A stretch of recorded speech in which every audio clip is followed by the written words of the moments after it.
say right now, Lieutenant Ryan Frazier? Yeah, unfortunately at this point, I don't have any information on the suspect. At this point, we believe that it is one suspect, but again, that's one of the many things that we have to go through in our checklist to make sure that that building's secure. We need to make sure that there is just one suspect. We need to make sure that there's no other people that are suspects or that help this individual, and we need to make sure that there's no type of bombs or anything inside that building. So all those things we have to think about to make sure that people are safe inside that building. So again, our number one priority is getting people from that building outside safely and reuniting them with their families. Once that building's secure, we can provide more information, and the investigation will begin, and we'll be able to get a lot more details. Lieutenant, you said you have injuries. I can't confirm exactly how many injuries. I do know that we do have injuries that was first called in. So again, we don't anticipate this being some type of a mass major casualty with hundreds of injuries, but we do have injuries, and so we're doing our very best to make sure that those people receive care that need care, and we're doing our very best to make sure everybody else is evacuated out of there. So right now we're prioritizing. There are a number of offices in there, plus the Capitol. Is it in the Capitol Police or one of the doctor's offices or what? Yeah, I can't confirm an exact location inside that building, but I can tell you it was inside 888 Bestgate Road, which does house several different types of businesses. So I hope to have more information on that very soon. Again, I just want to make sure that all the information that we pass along is accurate, since it involves such a serious incident. So we want to make sure that that information is accurate, that gets out there to the public. Thank you, everybody. Lieutenant Frazier's released everything that he can right now. We'll give you an update as soon as we can. Thank you, guys. Thank you. Yeah. Yep. Yeah, it's FRASHURE. They're now stepping away. Yeah, it's a little different. Right. Because they don't want to say more. Yep. They have decided Yep. they want to. And I'm not going anywhere. Trust me, I'm right here. So as soon as we get an update, I'll make sure that I have it out to you guys. I know it's very important. You don't know how many people are in there anymore, so you don't know how many people are still in there. Okay, thank you. I'm going to your time. Correct. We can't see But we're securing the building. being brought out. 888, so no, it's actually...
Literally 20 minutes after this happened, he was doing another story in Annapolis, heard the reports of an active shooter unfolding, and quickly made his way down there. He's been able to talk to some of the reporters with the Capital Gazette, who we believe were the ones who were targeted in this active shooting situation.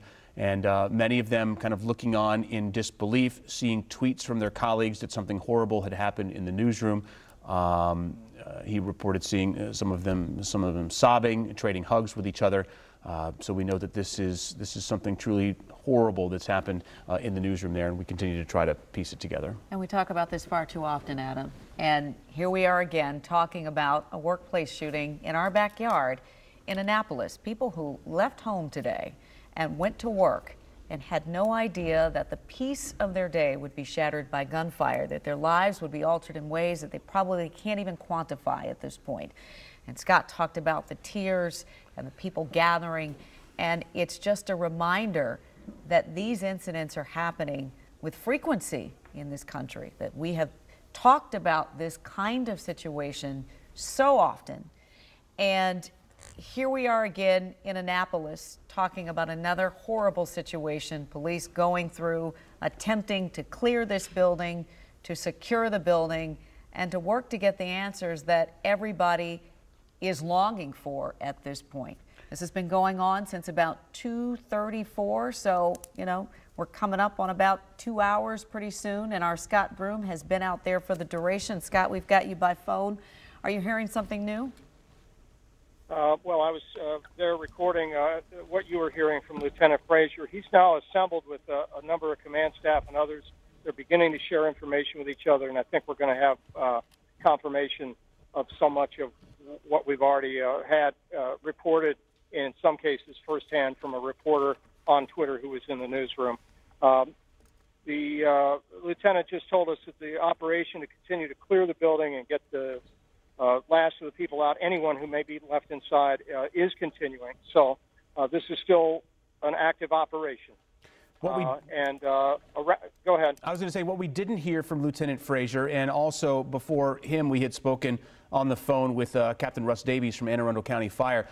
They are confirming injuries at this point, but not saying if anyone has been transported to local hospital. And I had asked you earlier if you had seen ambulances or potentially anyone being treated, and you said you had not. Well, in the interim, I have seen one ambulance leaving with lights, and a number of other ambulances still standing by in the same locations. So I haven't seen any urgent departures just yet. I think the headline from the location where I am is individuals who are here who work for the Capitol, standing with the rest of us, trying to collect information here on the ground. They've seen the tweets from their colleagues, just as we have. They don't have information because they can't get anybody on the phone in the newsroom, and they're badly shaken. There have been some tears and a lot of hugs as they try to figure out exactly what's occurred here. Hey, Scott, the scene at this location. Go ahead. I was just going to say you were mentioning colleagues there at the Capital Gazette, and I know we talked about Phil Davis, who has shared in pretty remarkable detail about what this experience has been like. And about 5 minutes ago, he tweeted out, "I'm currently waiting to be interviewed by police, so I'm safe and no longer at the office." And so we at least know that the gentleman with the Capital Gazette who has shared so much of this information is apparently safe. All right, we're getting a briefing. Okay. They're dealing with logistics with us right now. They're telling us they're going to allow us a little closer, and they're going to have additional information in about 15 minutes. It'll be official information.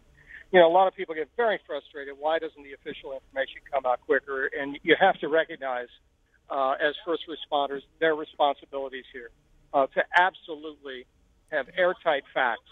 And that's what's going on. They have to clear this building, and as you may have heard Lieutenant Frazier say, they're still in the process of going room by room, identifying innocent victims and dealing with the possibility that there may have been latent threats such as bombs, booby traps, all of the rest of it. That's their job. That's what they got to deal with. That's why the information is moving slowly, and I think all of us are trying to be patient with them, because the work they're doing here is very real and of the utmost gravity.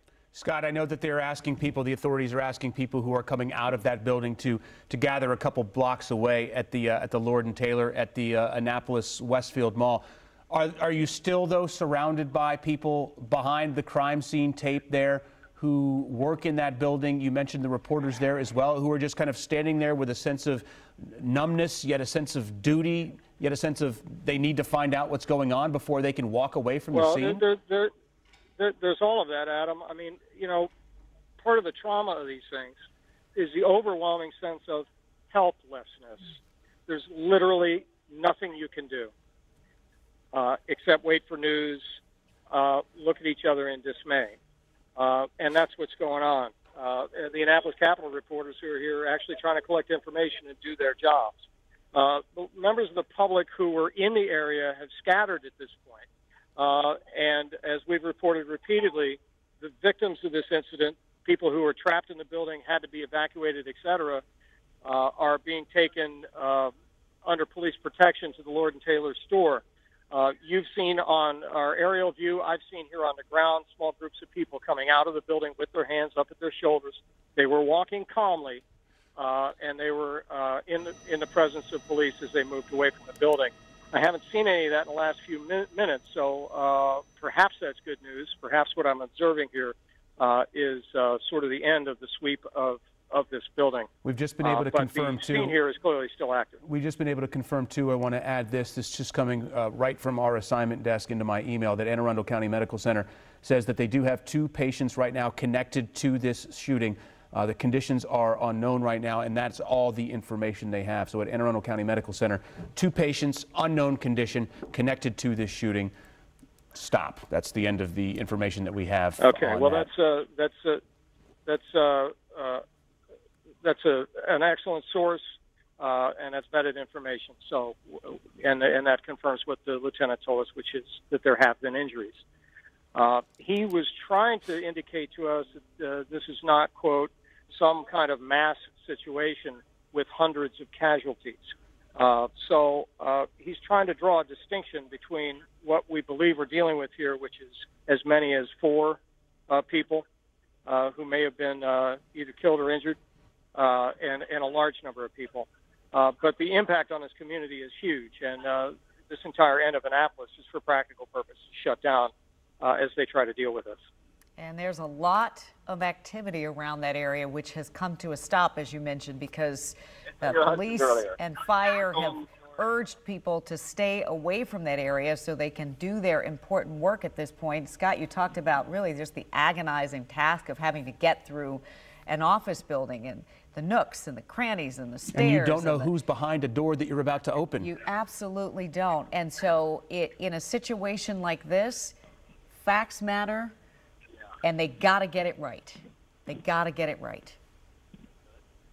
Well, you just suggested, you know, every corner the tactical officers turn, every desk they look under, every door they kick down, every closet door they crack open is a potential threat. They move quickly, but they also move deliberately and carefully. And that's what's going on right now. Hey, Scott. I don't know how many people were in that building. We do know from talking to a couple of the Capitol staff here that less than a couple of dozen on a busy day would have been in that office. It was described as a wide open office with 2 side offices and a conference room and a kitchen, otherwise sort of a wide open workspace with cubicles, if that gives you some idea of what kind of office it is. And we've heard from the firsthand tweets from the reporter who was there tweeting out that the shooting occurred through the sort of reception area glass that you might find in a modern office building. Perhaps some glass doors. I haven't visited that office, so I can't describe it to you. But and as we read into that, we don't know, as we read into those tweets, we don't know if the gunman ever made it inside of the newsroom, whether or not this shooting just happened through the glass doors and the gunman was outside and took off. This is just conjecture, but you know, the tweet doesn't specify whether they came in. I want to kind of take our viewers with a look behind the curtain here a second, Scott, and Leslie, you just brought up a great point to this too, where they have to be slow and deliberate, the authorities, slow and deliberate about everything, and absolutely nail down the information and get it right. So while we're seeing this stream of information come from this reporter who was purportedly in the newsroom when this shooting happened, and sources are telling other news organizations we've got such and such number of people dead, none of that information is confirmed because they have to take their time with it and go through that building and make sure that they have a total and complete head count. So I guess my question to you, Scott, is, you know, we live in this information age where we get, you know, facts and nuggets of information so quickly. So I suppose perhaps a lot of people are wondering, why can we not get that information quicker from the authorities? Well, you just addressed it. They're being deliberate about this. They also are dealing with a crime scene. And every move they make inside that environment could do potential damage to a future legal case or just documenting exactly what happened. Their first, as we know from reporting on these throughout the years, their first priority is to attack, to move forward, and to end the situation as rapidly as possible. Scott, let's pick up that point in just a second because we've got some more breaking news to bring along right now. This is from a tweet from the Anne Arundel County Medical Center saying that the Annapolis campus is currently on lockdown because of the shooting incident just down the road. We're not allowing visitors to the hospital at this time. We ask all employees, visitors, patients, and volunteers to stay in our buildings. It ends with thank you for your cooperation. So Anne Arundel County Medical Center, the Annapolis campus, supposedly, I guess, where they took the 2 patients that we do have confirmed from the shooting incident, that's on lockdown right now. They don't know what they're dealing with right now. You just heard the officer say a while ago that they don't know if their package is there. They don't know if their bomb's there. That's why they have cordoned off this entire area in an abundance of caution to make sure that they don't have another situation evolve from here. Scott, you've been talking about the fact that we could be awaiting some additional information in the next 5 minutes or so, but we've been following this for the past 2 hours now, this shooting situation at a building that houses the Capital Gazette and some other entities. We know 2 patients have been taken to the hospital. We know the area around the Anne Arundel County area where that hospital where the people were taken has been really kind of cordoned off, so nobody can get over there. We know that people are being reunified or connected to friends and family at the Lord and Taylor over across the street from this shooting, which is at the Annapolis Mall, and police are telling people not to go over to this area because obviously they are still very much going through the building, securing the perimeter, making sure that everyone in there is safe, making sure that they have neutralized or at least know where this active shooter is. We are still awaiting answers. And we want to tell you there's a lot of information out there right now. You may be reading it in tweets, you may be reading it on Facebook, but we are waiting to make sure that this information is accurate because there are lives on the line. There are families who are awaiting this information and hanging on every word and every image. And we have to get this right. So we are not going to speculate about what happened here.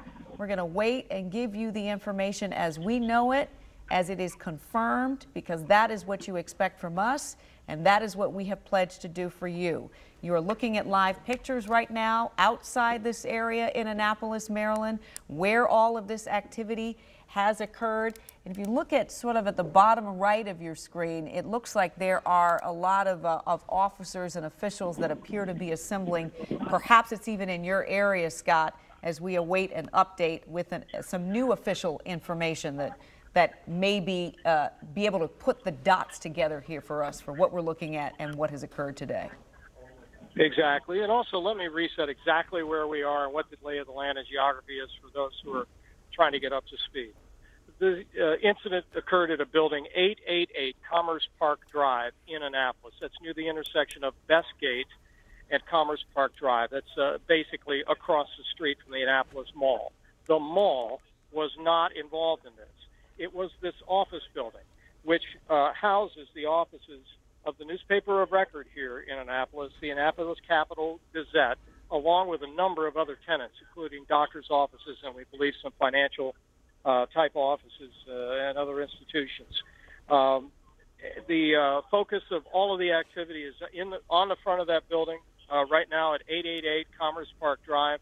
The urgent moments of this situation have definitely passed. The running, the assault weapons drawn, the people in tactical outfits racing towards the building. That was all over quite some time ago.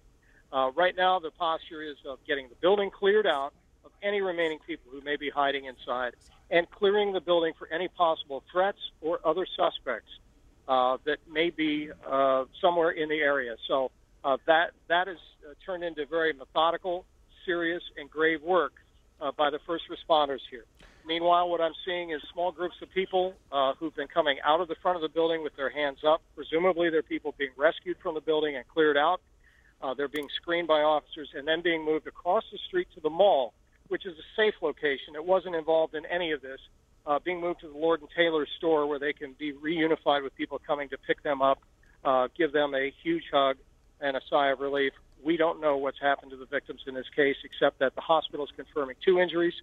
The police department here is saying there were, quote, injuries. They're not saying how many. And, of course, we have a reporter from inside the Annapolis Capital Gazette offices who has tweeted out that he actually saw people in his office at his workplace, the Annapolis Capital Gazette, being shot through the glass screens, which presumably at the reception area. Scott, we So should that's what we're update too able to that see we're here. just minutes away. We're just minutes away from getting another briefing from police. You talked to them about 10 minutes ago, and they said, you know, within the next 15 minutes, we're going to have another briefing, another update for you. So we certainly expect to hear more then. So we encourage folks watching to keep it here, because we're going to be able to get the latest confirmed information as that is expected to unfold. That'll unfold in your location, so you're prepared to take that at the moment it happens. Yeah, this is sort of information central. This corner here at Bestgate and Commerce Park Drive, it's across the street from their command post, and it's where they're providing the official information to an increasing number of media, trying to inform a very concerned public. All right, thank you, Scott. You know, we're hearing, I'm looking at something that just came in from former Congresswoman Gabby Giffords, and she says reporters shouldn't have to hide from bullets while doing their jobs.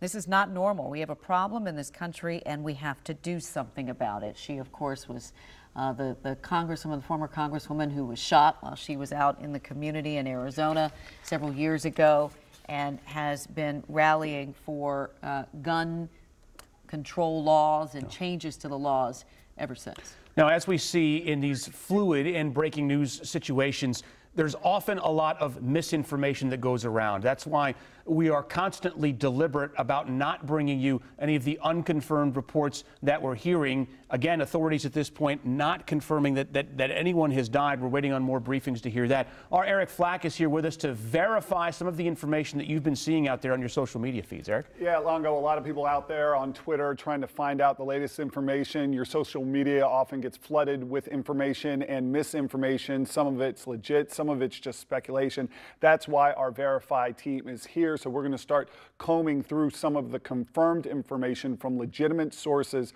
so we can tell you what we're working to confirm, and we can try and debunk the fake information that's floating around online. Let's start.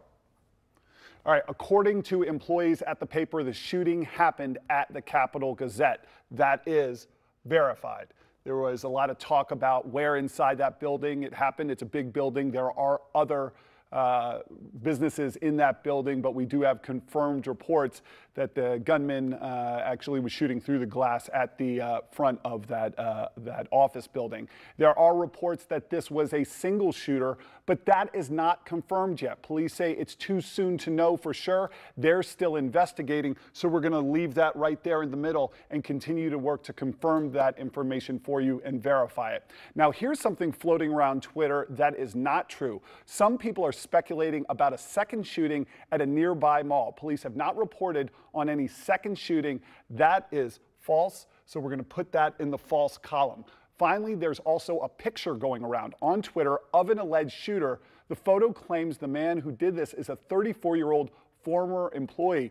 We can confirm that that photo is in fact false. That Twitter account, Worldwide News, has used the same photo before, claiming the man was the shooter in other incidents, including that one at Great Mills High School. Even though it's fake, it already has more than 100 retweets. Again, police have not identified a shooter in this case. Our Verify team will continue to watch everything being shared online and bring you any updates. If you have something right now you're seeing and you want it verified, send it to us right now. Verify at WUSA9.com. Hey, Guys? Eric, thank you for that. And it's so important because, as you know, in situations like this, there is a tendency for people to, and maybe they don't even realize they're spreading misinformation, but they're spreading misinformation, as with the photo that he talked about. And there are also, I was going to say, there are also people, just these stooges out there, who are purposely putting across misinformation. They see this as an opportunity to get likes and followers and to get their information out there. So that's why you have to be so careful when you're seeing things on social media. If it's not coming from a verified and validated source, if you don't recognize, you always have to ask the question of yourself, is the information I'm seeing absolutely correct? We're talking about people's lives, we're talking about people's families, we're talking about community being shattered, we're talking about workplace safety being shattered, we're talking about people who had to either run, hide, or fight in the course of a day when they went to work. They left for work today and did not anticipate something like this happening. And so we just have to be so careful and remember the humanity in this situation. In the effort to get information out there, we got to make sure it's right, because so much is riding on accurate information. And we are hoping to get that information. We actually just got the 2-minute warning from authorities out there on the scene in Annapolis. You can see it's still a very active scene there outside of the building where this happened. Scott Broom reported to us that within the last 20-25 minutes or so, he did see an ambulance leave that area with its lights and sirens on. Anne Arundel County Medical Center has confirmed to the WSA 9 assignment desk that they have 2 patients there connected to this shooting.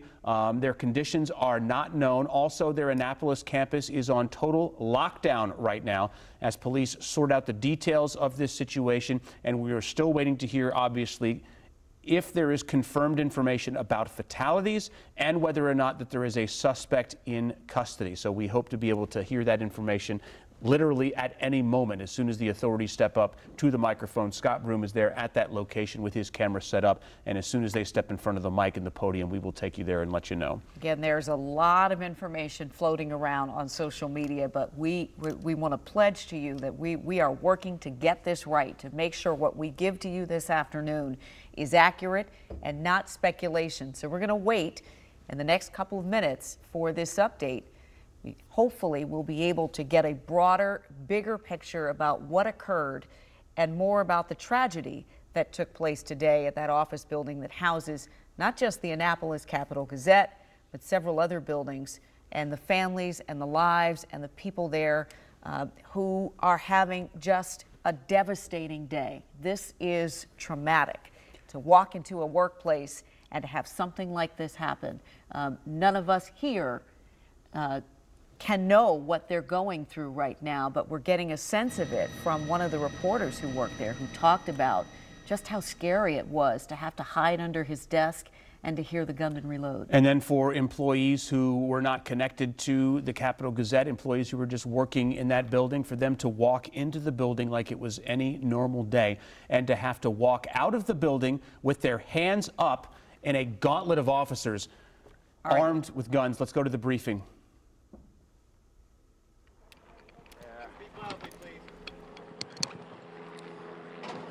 Good afternoon. My name is Lieutenant Ryan Frazier, F-R-A-S-H-U-R-E.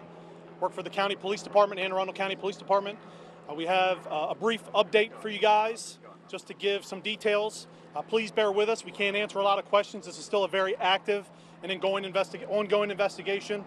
We're still trying to make sure that everyone's safe, reunite people with their families, and then once the building is secure, we have a crime scene, obviously. So we anticipate this being a very long investigation and be very detailed investigation by our detectives. So I'd like to introduce first our county executive, Anne Arundel County Executive, Stephen R. Shue, to answer some questions, give you guys some updates. But again, we're going to limit questions at this time just for investigative purposes because we still have a lot of work to do. Thank you. Mr. Shue. Thank you, Officer. I'm County Executive Steve Shue of Anne Arundel County. We've had a terrible shooting incident here this afternoon. There are several people who have died from this incident, and several others are injured. Those who are injured have been transported for medical care to Anne Arundel Medical Center and to Johns Hopkins Shock Trauma. Those fatalities are so sad, and I don't know what to say other than our thoughts and prayers are with them and their families, and we take comfort knowing that they are in God's embrace. The shooter is in custody and being interrogated at this time. I want to commend the public safety professionals who were very quick to the scene here within about 60 seconds. And we've had a tremendous response, not only from Anne Arundel County Police and Fire, Annapolis City Police and Fire, but also State Police, Howard County, Prince George's, several federal agencies, including FBI and ATF. I want to thank all of those agencies for their quick response and being our partners in this very unfortunate incident. I'd like to ask Governor Hogan to say a few words. Governor? Thank you, Steve. I just want to say, first of all, our thoughts and prayers are with the victims and their families, and I want to thank the law enforcement professionals who responded. Our emergency response team they did an incredible job.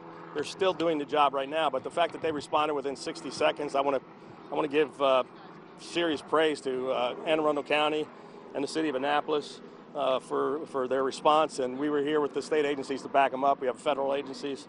It's a tragic situation. We can't we don't have all the information yet, and we can't give all the information yet because it's an active crime scene and investigation. But we have had several fatalities and several people that are in the hospital, and we'll just leave it to the professionals to continue their ongoing investigation. Lieutenant, I know you said it's early, but can you talk to us about the number of fatalities in any way? Is it more than 2 or under? Can you tell us at least any kind of numbers that you know of now? I'm going to take this opportunity to introduce our acting chief, Bill Cramph. He'll answer some questions, but again, please, it'll be very brief. We want to make sure that the information we put out is accurate. So, there's a lot of people involved here, so we want to make sure that information is accurate, and we don't want to say anything that'll ruin the investigation. So the suspect is still being interviewed by detectives, but again, I'll introduce our acting chief, William Cramph. Good afternoon. As you can see, this is a very fluid scene. You can see that we have over 10 plus allied agencies assisting with Annapolis County Police. The investigation has just started. So as Ryan has said, we're going to be quite a while determining what occurred, why it occurred, and how it occurred. But as the governor mentioned, we were here quickly. We came into the building very quickly. We received a call as an active shooter. We do have fatalities and we do have serious injuries. We also have many witnesses that are being interviewed, and we have an area over by Lord and Taylor that the witnesses can reunite with their families. We're asking them to contact their families so that they can come and assist them with getting home safely. As Ryan mentioned before, our Criminal Investigation Division has one person in custody. That person is at our Criminal Investigation Division down in Crownsville, and we will be speaking with that individual quite frequently and, well, shortly, I should say, and get the information. The building is secure from a tactical standpoint.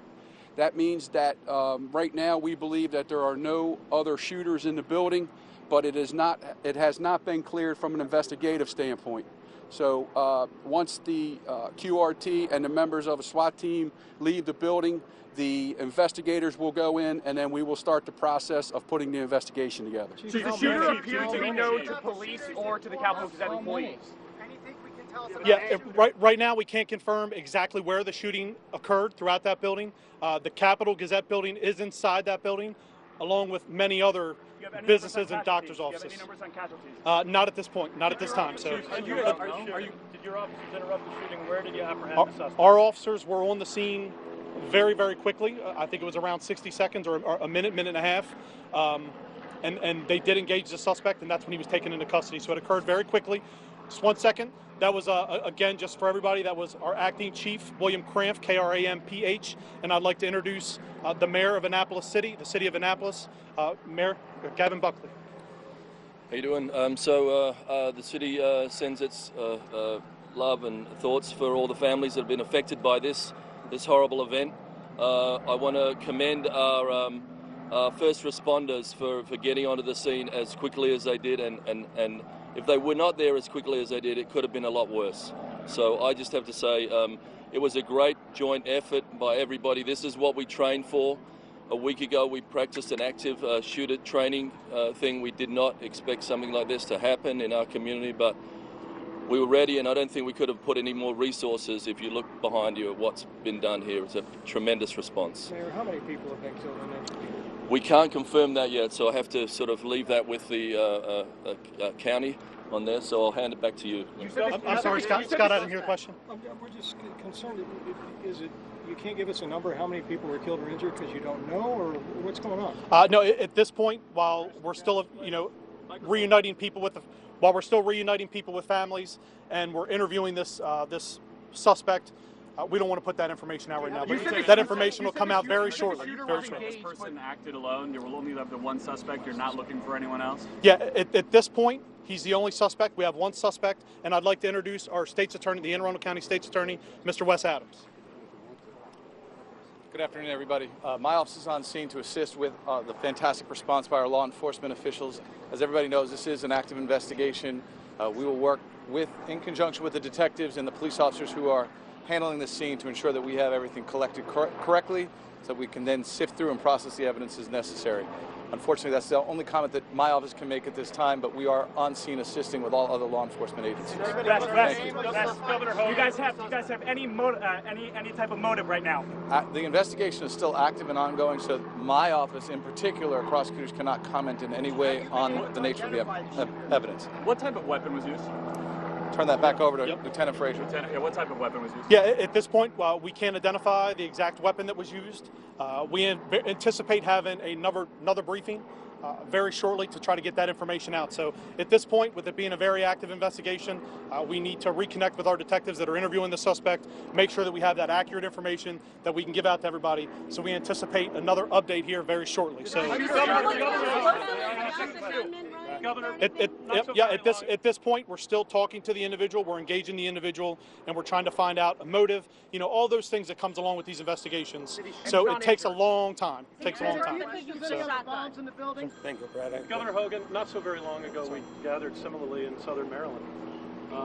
It's happened again, a shooting like this. What are your thoughts? What's in your heart this afternoon as the leader of our state to be dealing with this? Well, you know, the first thing, your heart goes out to all the people that lost their lives and all of their families and all the other people that are affected here. It's just a tragic situation. They're two entirely different situations, but in both cases, in southern Maryland, we had a school resource officer that acted immediately and saved lives, and here in 60 seconds, we had the police respond. So while both situations are tragic, our response to it has been incredible, and I want to praise the local officials who responded so well and perhaps saved other people's lives by getting there while the thing was taking place and apprehending the suspect, and he's in custody. I know it's frustrating because it's not that they don't have information, they just can't share the information. I think we know about the number of fatalities, they know the weapon, but the thing is still actively going on, and it can hinder the investigation by releasing information too soon.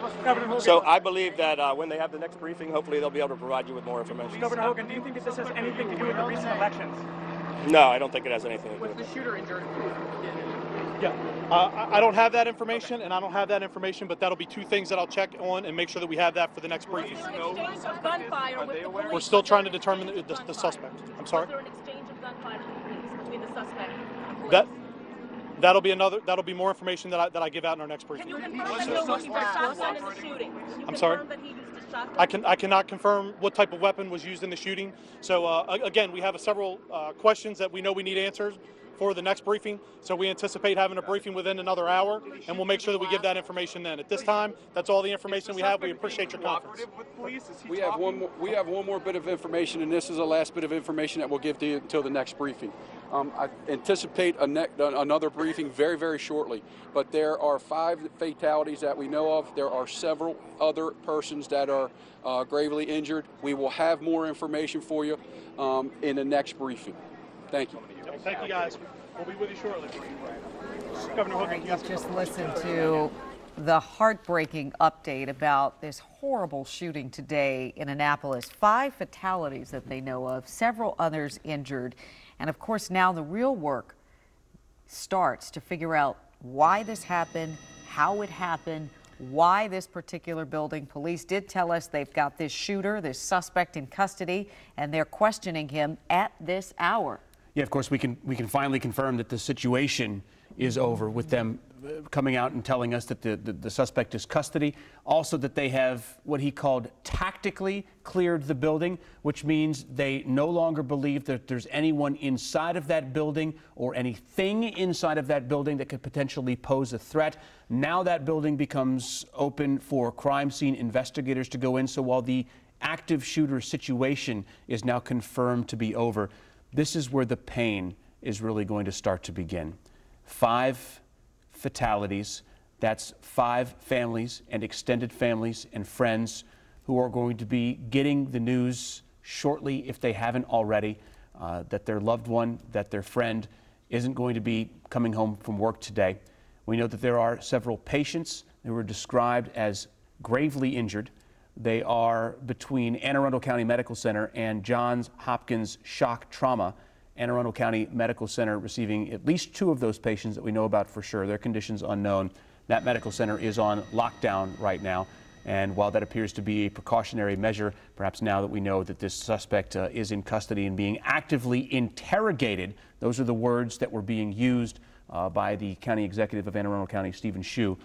Perhaps in the next hour, we'll be able to shed some more light on the motive of this. Of course, they're not confirming as well the information that we believe we have nailed down through a reporter from the Capital Gazette, that it appears their newsroom inside of that building, the newspaper of record for Annapolis and Anne Arundel County, is the Capital Gazette. Their newsroom is in that building, and it appears that their newsroom was the target of this gunman.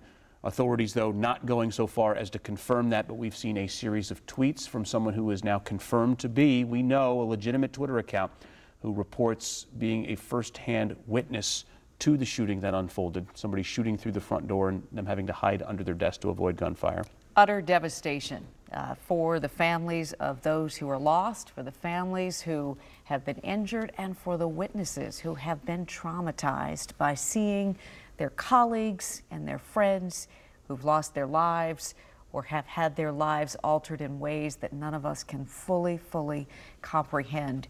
The police and the authorities there told us that the police arrived within 60 seconds, and perhaps it was Providence that just a week ago they had actually had some sort of active shooter drill to prepare for this.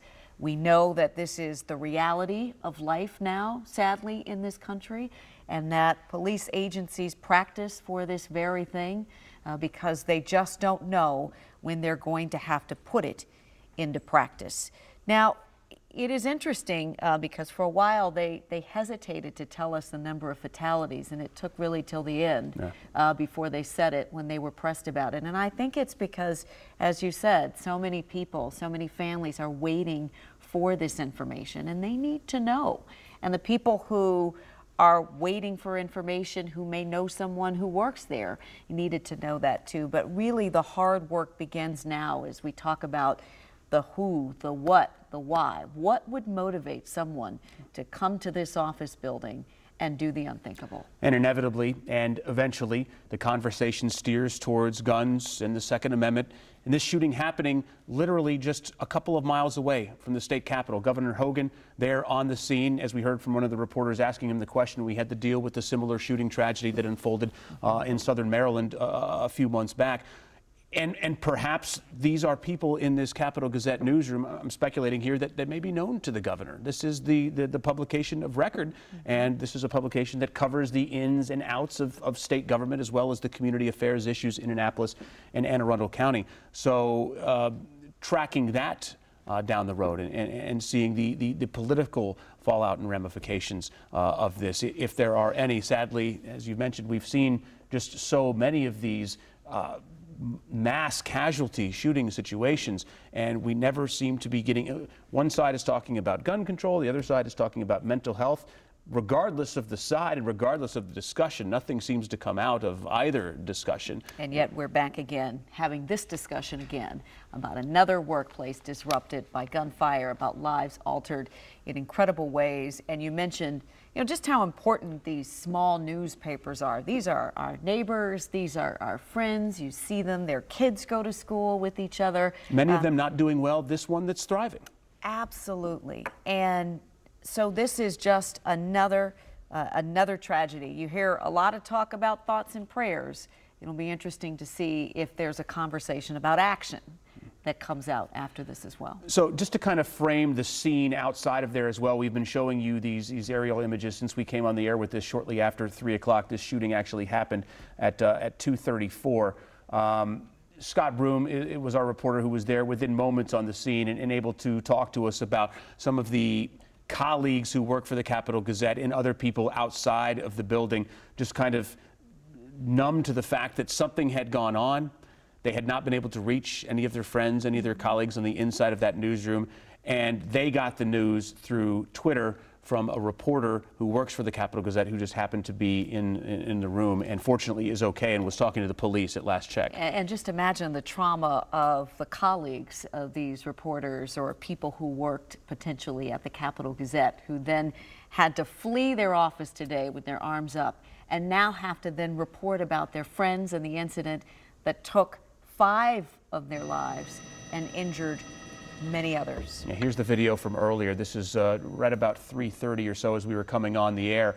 When our chopper just got to the scene, people coming out because they had to go through that building and clear every room, make sure that there was no one else. By this point, now we know the suspect was in custody, but police, how were they to know that there wasn't another suspect? That's why they go through deliberately and methodical.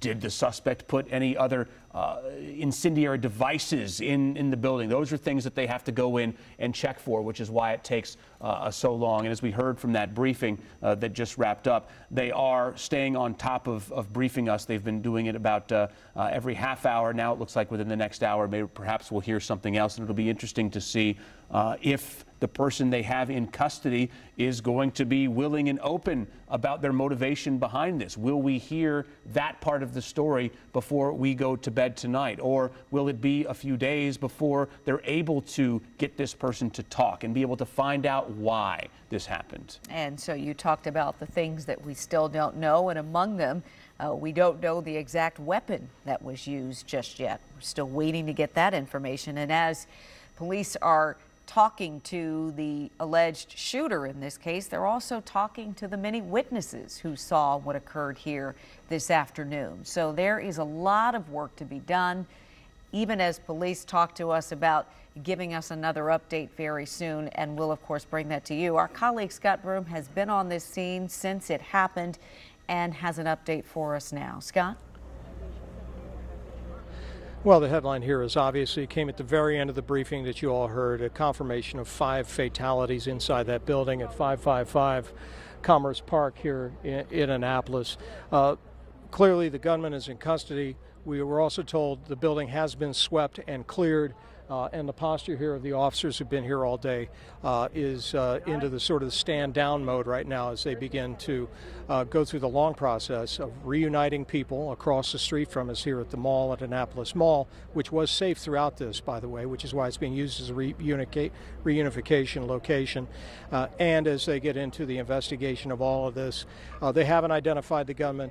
They have not told us anything about what the motive was, but they did tell us that police officers engaged with the suspect and put an end to this incident. They did not describe whether or not there was an exchange of gunfire or how exactly that suspect was taken into custody. But Governor Larry Hogan, along with the acting chief here in Anne Arundel County and the state's attorney, all mentioned that officers were responding to this within 1 minute of receiving a 911 call, and it is apparent that they did interrupt the shooting and take the shooter into custody shortly after he had been pulling the trigger, or perhaps while he was still active inside that building. So clearly that is going to be a heroic action to run directly towards the gunfire and put an end to the situation. Tragically, 5 people killed. They have not characterized how many people were injured and taken to hospitals, except to say the word several. We just don't know how many that is.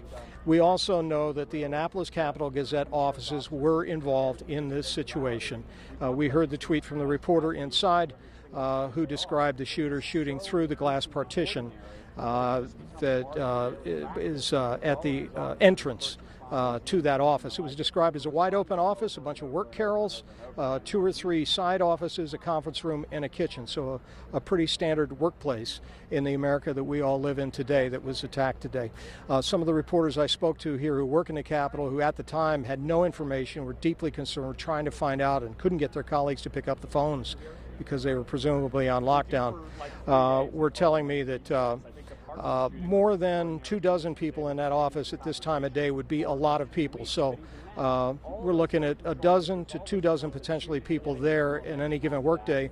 It's a working newsroom, so many of the journalists are not there because they're out in the field collecting information and reporting. So we don't know the identity of the victims involved. We just know that the people have been taken out of this office building, moved over to the mall here, the Annapolis Mall, and they're being reunited with their family members.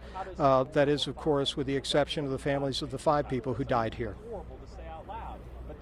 Capital Gazette, and we know that it serves the community around Anne Arundel County, but our editorial partners at the Post also tell us that the newspaper publishes other community newspapers, including the Bowie Blade News and the Crofton West County Gazette. And so it is possible that those communities as well are impacted by these losses because these could be some of the very people who cover those communities. So we talk about this whole idea of all of us being interconnected and experiencing the loss that happened here in Annapolis, whether we're there or not. Well, that's true, and you know, in the age of consolidated newsrooms, these journalists work in all kinds of communities, and they're well-known figures in the community. Almost every business leader, politician, and in fact, many regular individuals have received phone calls and come to know these journalists. And so an attack on them in many ways is an attack on the community. Scott, I want you to listen to this next part just before we let you go. We're going to take things from the top here as we get to the top of the hour and give folks a full sense of things. I've been following the Capital Gazette on Twitter. They've sent out their first tweet. One of their staff reporters has written an account of the shooting, has written an article kind of summarizing everything that's happened. He has been able to interview the reporter who was in the office when this shooting happened. That reporter, Phil Davis, described it to his colleague in this article that's now on the Capital Gazette, said it was like a war zone inside of the newspaper office, a situation that would be hard to describe for a while. He says, as much as I'm going to try to articulate how traumatizing it is to be hiding under your desk, you don't know until you're there and you feel helpless. He said that the article goes on to say, Davis said he and others were still hiding under their desks when the shooter stopped firing, and he said he didn't know why. I don't know why he stopped firing. And then the article goes on to explain some of the things that we'll tell you now, which is the latest information on this shooting. We have 5 people dead in an office park in Annapolis, Maryland. Several others gravely injured after an active shooting scene unfolded just after 2:30 this afternoon. We don't know the name of the shooter. We don't know why he picked this building. We don't know how he carried out this heinous act, but we know after it was over, 5 lives were taken. Several others were injured in ways that we aren't fully able to quantify, and communities are shattered with this news as loved ones are not coming home from work today. Let's tell you about where this area is. So this is nearly across the street from Westfield Annapolis Mall. It is not far from the Anne Arundel County Medical Center. There are a number of businesses and doctors' offices. There's a senior center in this area. So there is a lot of activity in this area. And what we've been reporting and sharing with people who have friends or family or loved ones in that building is that there is reunification occurring at the Lord & Taylor at the Westfield Annapolis Mall. They are trying to keep everyone away from that crime scene because, as we've mentioned to you, even though they've been able to secure the building tactically, the investigative work continues. It is just beginning, and there are many, many answers they don't know. Among them, the motive, the shooter, what was used. Scott Broom has been following all of this today, and there are a lot of people with questions here. Chief among them, all the people who came to work in that building today, and many of them are not going to see their lives in the same way after this experience. That's absolutely correct, and it is obvious now from the first-hand accounts that have been published by the Capital Gazette itself, and what a heroic thing to suffer an attack and be able to report and inform the public directly and firsthand, as they have, publishing already on their website. I also want to point out there's been a lot of social media traffic because of the proximity of the shopping mall. A lot of anxiety that somehow the mall across the street, the Annapolis Mall, a major location here in Annapolis, a landmark, is not involved at all.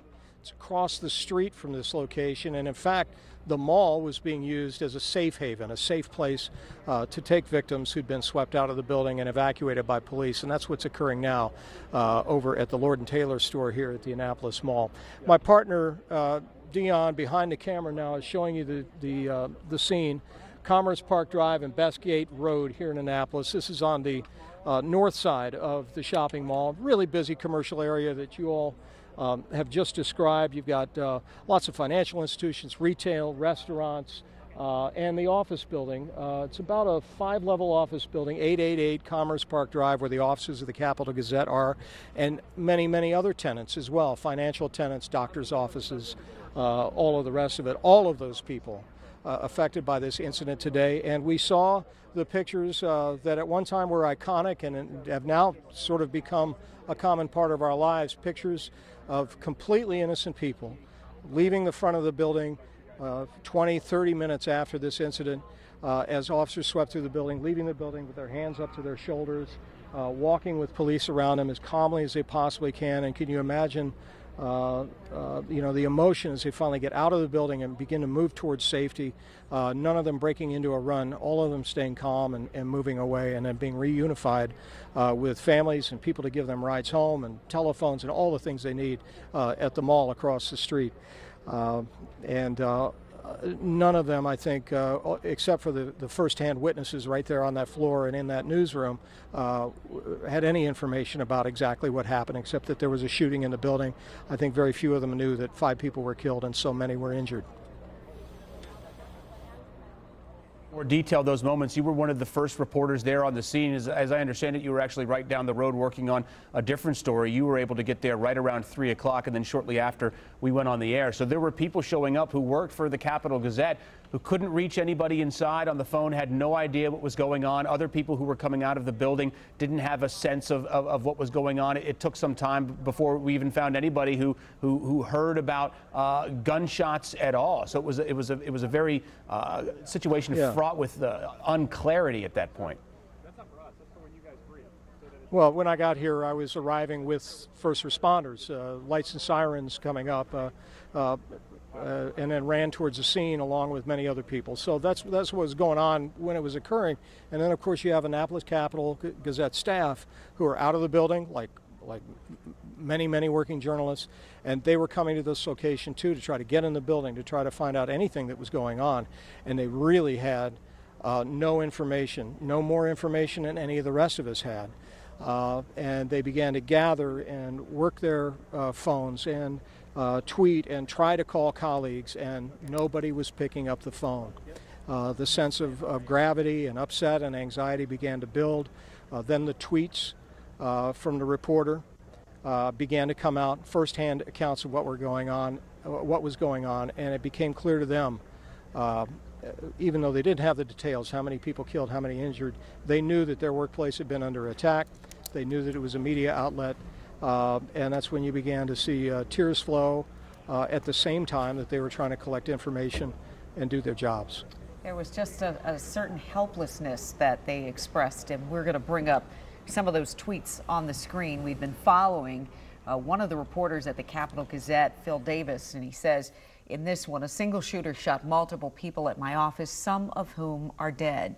He went on to say gunmen shot through the glass door to the office and opened fire on multiple employees. Can't say much more and don't want to declare anyone dead, but it's bad. He also said there is nothing more terrifying than hearing multiple people get shot while you're under your desk and then hear the gunman reload. He clarified in a tweet after that he was not tweeting from being, here it is, he was not tweeting from under his desk while it was ongoing. He said he was already safe when he started tweeting. He also said he's no longer in the office. He's safe now and waiting to be interviewed by police. And of course, we're also hearing now from the president, who said prior to leaving for Wisconsin, I was briefed on the shooting at the Capital Gazette in Annapolis, Maryland. My thoughts and prayers are with the victims and their families. Thank you to all of the first responders who are currently on the scene. So the Capital Gazette is Annapolis' daily newspaper. It was founded in 1884 and is currently owned by the Baltimore Sun Media Group and Tribune Publishing. The newspaper has been located at its current headquarters on Bestgate Road since 2014. The Capital Gazette distributes over 30,000 papers every day and more than 35,000 papers on Sunday. We're going to listen now from a teacher who was hunkered down around this situation. Well, we've got that. We're going to work on that and bring it back. We'll talk a little bit more about what's occurring on. Here's some sound, though, from the most recent briefing to get you up to date on what happened. Let's listen. We're still trying to determine the suspect. I'm sorry? Was there an exchange of gunfire between the suspect and police? That'll be more information that I give out in our next briefing. Can you confirm that he was shot in the shooting? I'm sorry? Confirm that he used I cannot confirm what type of weapon was used in the shooting. So again, we have several questions that we know we need answers for the next briefing. So we anticipate having a briefing within another hour, and we'll make sure that we give that information then. At this time, that's all the information we have. We appreciate your conference. We have one more bit of information, and this is the last bit of information that we'll give to you until the next briefing. I anticipate another briefing very, very shortly, but there are 5 fatalities that we know of. There are several other persons that are gravely injured. We will have more information for you in the next briefing. So listen, we're also able to hear now from somebody who was hunkered down in their job down the street once this incident unfolded. Up to this point, we have just been talking to people there outside of the office building, and no one's had any real details or clarity to be able to provide Scott Broom out there. So this is the first time we'll be hearing from somebody who can take us through kind of what happened and what they were doing. Listen in. So we went to look out the window, and then we noticed that we saw what looked like a SWAT team starting to arrive, and then we knew it had to be something fairly serious. Did you ever hear any of the shots? Or anything? We did not hear the shots. We did not hear any shots. We didn't hear any screaming. We didn't see people running or anything. We just kept seeing police officers aggregate. And then I would say one of our office people made a phone call, at least to someone that they knew, who worked in security with the police, and then they informed us that there was an active shooter and that we should stay in place. So that's the first time that we're hearing from somebody who is being able to take us through just kind of an account of thing. We've yet to hear from anybody who reported hearing gunshots, as we saw from that building. It's a pretty large building, the Capital Gazette, not the only occupant, not the only tenant or business working out of that building. And we saw a number of people come up with their hands up, so we know that there were a lot of people in the building when this happened. But the reporter who was inside, whose tweets we just shared, who was under his desk, he's the only person that we've heard from. And when I say heard from, we've heard from him through Twitter about exactly what happened. And it had to be just so scary, because we heard the police say that they engaged the shooter and then were able to bring that shooter in. They were able to apprehend him here. Let's tell you more about what we know about this Capital Gazette shooting. At least 5 people died there today. Several others are injured. There was only one suspect involved.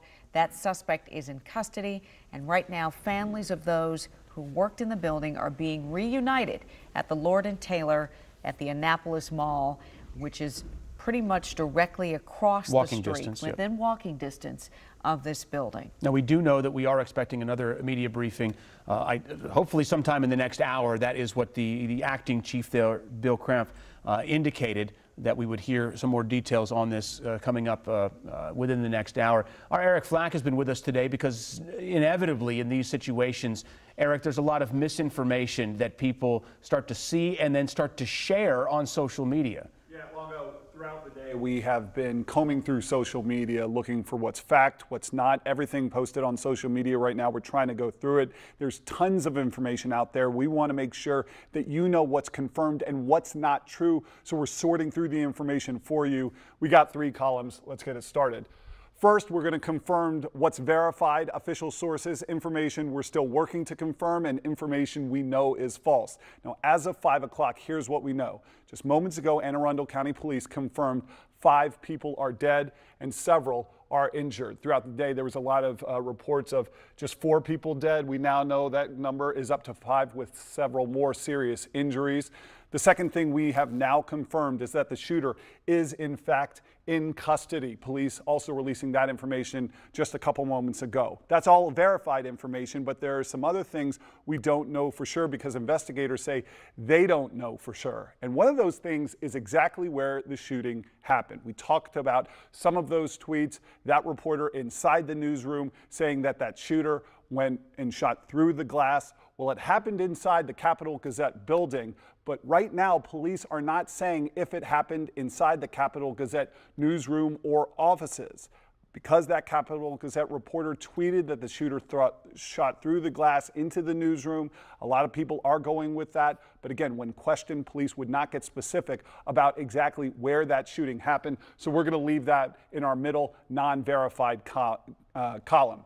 Now, here's what we're going to put in the false column right now. According to police, no shooter has been publicly identified. There are some photos going around social media right now of the alleged shooter. These are the same photos that we see used over and over again anytime there is a mass shooting. Again, police have not identified a shooter or released a photo at this point. So if you see that on social media, do not believe those pics. Also going in our false column is a motive, and whether or not that motive has in fact been identified, because we have heard nothing from police about the motive. People are speculating on Twitter. They know why this happened. Investigators moments ago said they cannot confirm a motive. So for now, that remains in our false column. If you see anything out there as you look for information that you want us to question, send it to our Verify team, verify@WUSA9.com, and we will get right on it. Guys. Yeah, thank you, Eric. And as they work to try to find out the motivation behind the shooting in the suspect in this case, we did hear during the last press briefing that they are interrogating, questioning this shooter in custody right now, and perhaps could have some of the motive information to share with us once they have their next press briefing. We're going to go to our Scott Broom, who's been covering this all afternoon long. And Scott, I just read an AP article. There's a reporter there who was able to talk to Phil Davis, who is the reporter who gave us just those incredibly detailed tweets about what was occurring. And he said, you know, it was like a war zone there, but it was hard for him to describe it. He said, you know, I cover this kind of thing, but it's a very different thing when you are the one in that situation, and just the helplessness he felt. Well, that's a word, helplessness, that I witnessed firsthand here with other Capitol staffers who were outside and unable to get information. You want to take action. In this case, these are media colleagues for us and direct colleagues for others. And I'm a bit distracted because Lieutenant Ryan Frazier is telling us that he's going to give us this briefing in about 5 minutes. 5-minute warning? 5:30. Very good. Okay. Thank you, Ryan. So anyway, we now know we're going to get some additional details at 5:30. But yeah, the sense of helplessness that the reporter Phil Davis captured in his tweets, and that the rest of the working journalists, outside were dealing with the same feelings. And at that time, nobody wanted to leap to conclusions that the Capital Gazette was necessarily the target of the attack, or it was even the place it was victimized. But that turned out to be exactly the case in this situation. I think the other headline is going to come out of this as the information gets synthesized is this response by local responders. From Governor Larry Hogan on down to the acting police chief and the state's attorney here, all of them said on the record that there was a response within 60 seconds of however police were alerted via 911 or whatever. I'm not aware of any police presence in that building, but there are officers typically posted and on duty at the mall across the street. I don't think it's a wild conclusion to jump to that perhaps they were the closest ones, and if so, they were literally 200 yards away. We were essentially told that this instant response or 60-second response, that is what put an end to this shooting. We don't know if there was a gunfight or shots exchanged, but Phil Davis's account in the newsroom via Twitter was that the shooting stopped and he didn't know why.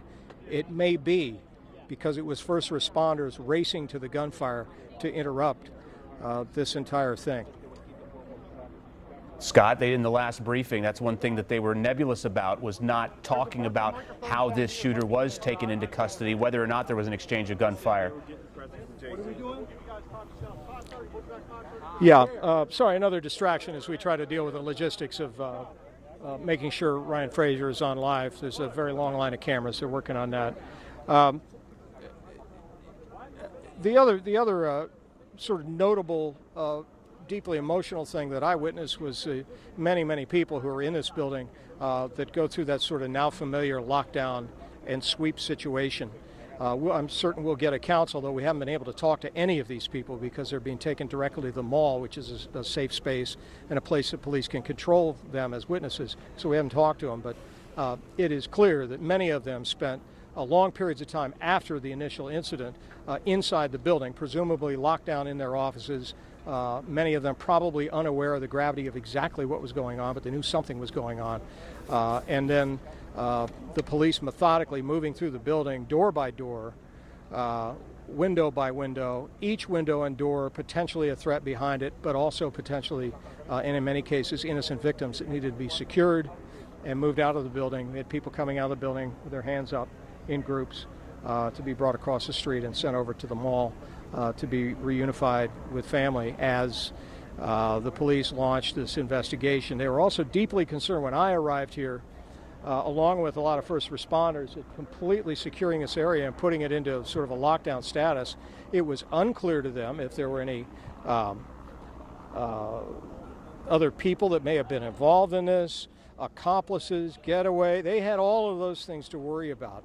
And so as more and more officers arrived, the perimeter got wider and wider as they tried to secure the area and sort out the public and the mayhem and the anxiety from what was inside the perimeter, which were potential security concerns. But as it's developed now, the shooter was one individual, was interrupted apparently within 60 seconds by responding officers, and it was over. But not over without incredible tragedy. 5 people killed in a working newsroom at the Capital Gazette, and a number of people injured. They didn't give us a count, but they used the word gravely, which presumes that many of them were quite seriously injured and may not be out of the woods yet. All right, Scott, and we're still working to learn more about this shooter, but CBS News is reporting that the man in custody is refusing to identify himself. They say he's in his 20s. He does not have any identification on him. And CBS News says they have learned that the suspect used a shotgun. We're still working to confirm a lot of this information, but this is what our news partners at CBS News are sharing right now about the suspect. We know police are investigating. They are talking to this suspect, but it sounds like at this point they're not getting a whole lot of information. Yeah, which would make it difficult to try to ascertain what motivated the suspect to do this. We do know of the patients who were gravely injured, as the words that were used by the chief there. They're spread out over 3 different medical facilities.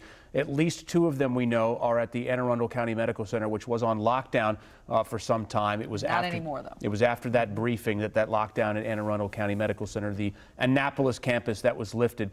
2 patients there. We're not sure of their condition. And then we've also heard confirmation of at least 1 patient at Johns Hopkins Shock Trauma, and then another patient at a University of Maryland facility in Baltimore. So that's what we know at this point. So that would make a total of at least 4 patients who may be categorized as gravely injured. But then in the briefing, they only told us several killed turned into 5 killed. So we can't surmise how many others may be injured.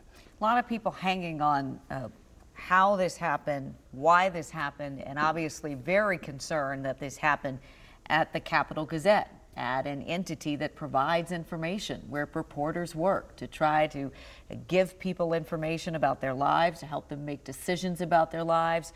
The governor didn't seem to suggest that there was any kind of political connection to this, but he was outright asked, do you think this has anything to do with the election? And he brushed it off as no. He said no. So, and I think we got to be careful also about how we quantify this too until we know what this was about. It could have been anything. It could have been a personal beef with somebody in the office. It could have something to do with an article that was written, an ownership issue, money for an advertisement. You literally just don't know. It could be anything, and so we do not want to assume anything until we have all the facts, and that's what we've been doing through our coverage here this afternoon. We did not go and bring any of this unconfirmed information. The initial unconfirmed information was that 4 people had been killed. That turned out to be false. It was 5 people, they're saying, and to Scott Broom's point, several of these people gravely injured and not out of the woods yet. This could turn into a situation where there are more casualties than what we're reporting right now. And it could be that at one point there were 4 people who died, and sadly another passed between the time that this happened and the time that they were able to give us this information. We're waiting at this point, expecting another update around 5:30, where we're hoping to get some additional answers. There were a lot of questions for the authorities when they gave us the initial information, a lot of questions they were unable to answer. Among them, Chief, was, you know, who was this suspect? Why did he come to this particular office building? What did he have with him when he carried out this horrible tragedy? And additional information about, you know, were there previous threats leading up to this? That was a question that was asked that they were not able to provide the answer to at that point. Also early on, there were initial reports of suspicious packages or suspicious items being there. And that's what took so long for them to, and I say so long, we've been on the air since right after 3 o'clock, and we just were able to get that confirmed information right before 5 o'clock about the number of fatalities. Let's take it geographically just so you have a good idea of where this happened. 888 Bestgate Road, you can see that kind of highlighted there towards the top center of your screen. That's just to the north of Westfield Annapolis Mall, walking distance away from that office park complex, and that's where many people are going to reunite with their coworkers and their families. To the far right of the screen, just for reference, that's the Navy Marine Corps Memorial Stadium. You see Route 50 kind of bisects Annapolis, so the southern part, so down underneath Route 50 is where the state capitol is and where the historic Annapolis downtown is. I want to take you back to that briefing that we just heard for a couple of minutes ago and hear from Governor Larry Hogan, who literally came just right from down the street to the site of another mass shooting in this country. You know, I just want to say, first of all, our thoughts and prayers are with the victims and their families, and I want to thank the law enforcement professionals who responded. Our emergency response team they did an incredible job. They're still doing the job right now, but the fact that they responded within 60 seconds, I want to give serious praise to Anne Arundel County and the city of Annapolis for their response, and we were here with the state agencies to back them up. We have federal agencies. It's a tragic situation. We don't have all the information yet, and we can't give all the information yet. All right, so that was Governor Hogan, who you heard from earlier, talking amongst the many authorities earlier when we were just starting to put some of these pieces together about this terrible shooting incident that occurred at the Capital Gazette office in Annapolis, where there are a number of other businesses in that building, and you're looking at the area right now. This is some video that was taken earlier today, and we saw some haunting images again of people leaving their workplace in the middle of the day with their arms up. It has sadly become a familiar sight in this country as we deal with just a spate of mass shootings across the country, and we know how this starts. It starts with all the information about how this happened, who it was, how many people were lost. And then people talk about the thoughts and the prayers. And then when we get to the action, not much happens. And that to me is one of the interesting components of this. What we're hearing, that reporting from CBS News that you just referenced, is that the shooter who's in custody, alleged shooter, is refusing to identify themselves, is refusing to cooperate with police, where generally we see that information come out fairly quickly. Generally, a shooter is motivated by wanting to share their motivation. They want people to know what they've done and why they've done it. And, you know, of course, many go in doing so either with the intention of being apprehended or the intention of, you know, having their life end in the process of the shooting. You know, one of the most poignant things that I've heard, and perhaps one of the saddest, is when Scott Room arrived on the scene there outside of the building.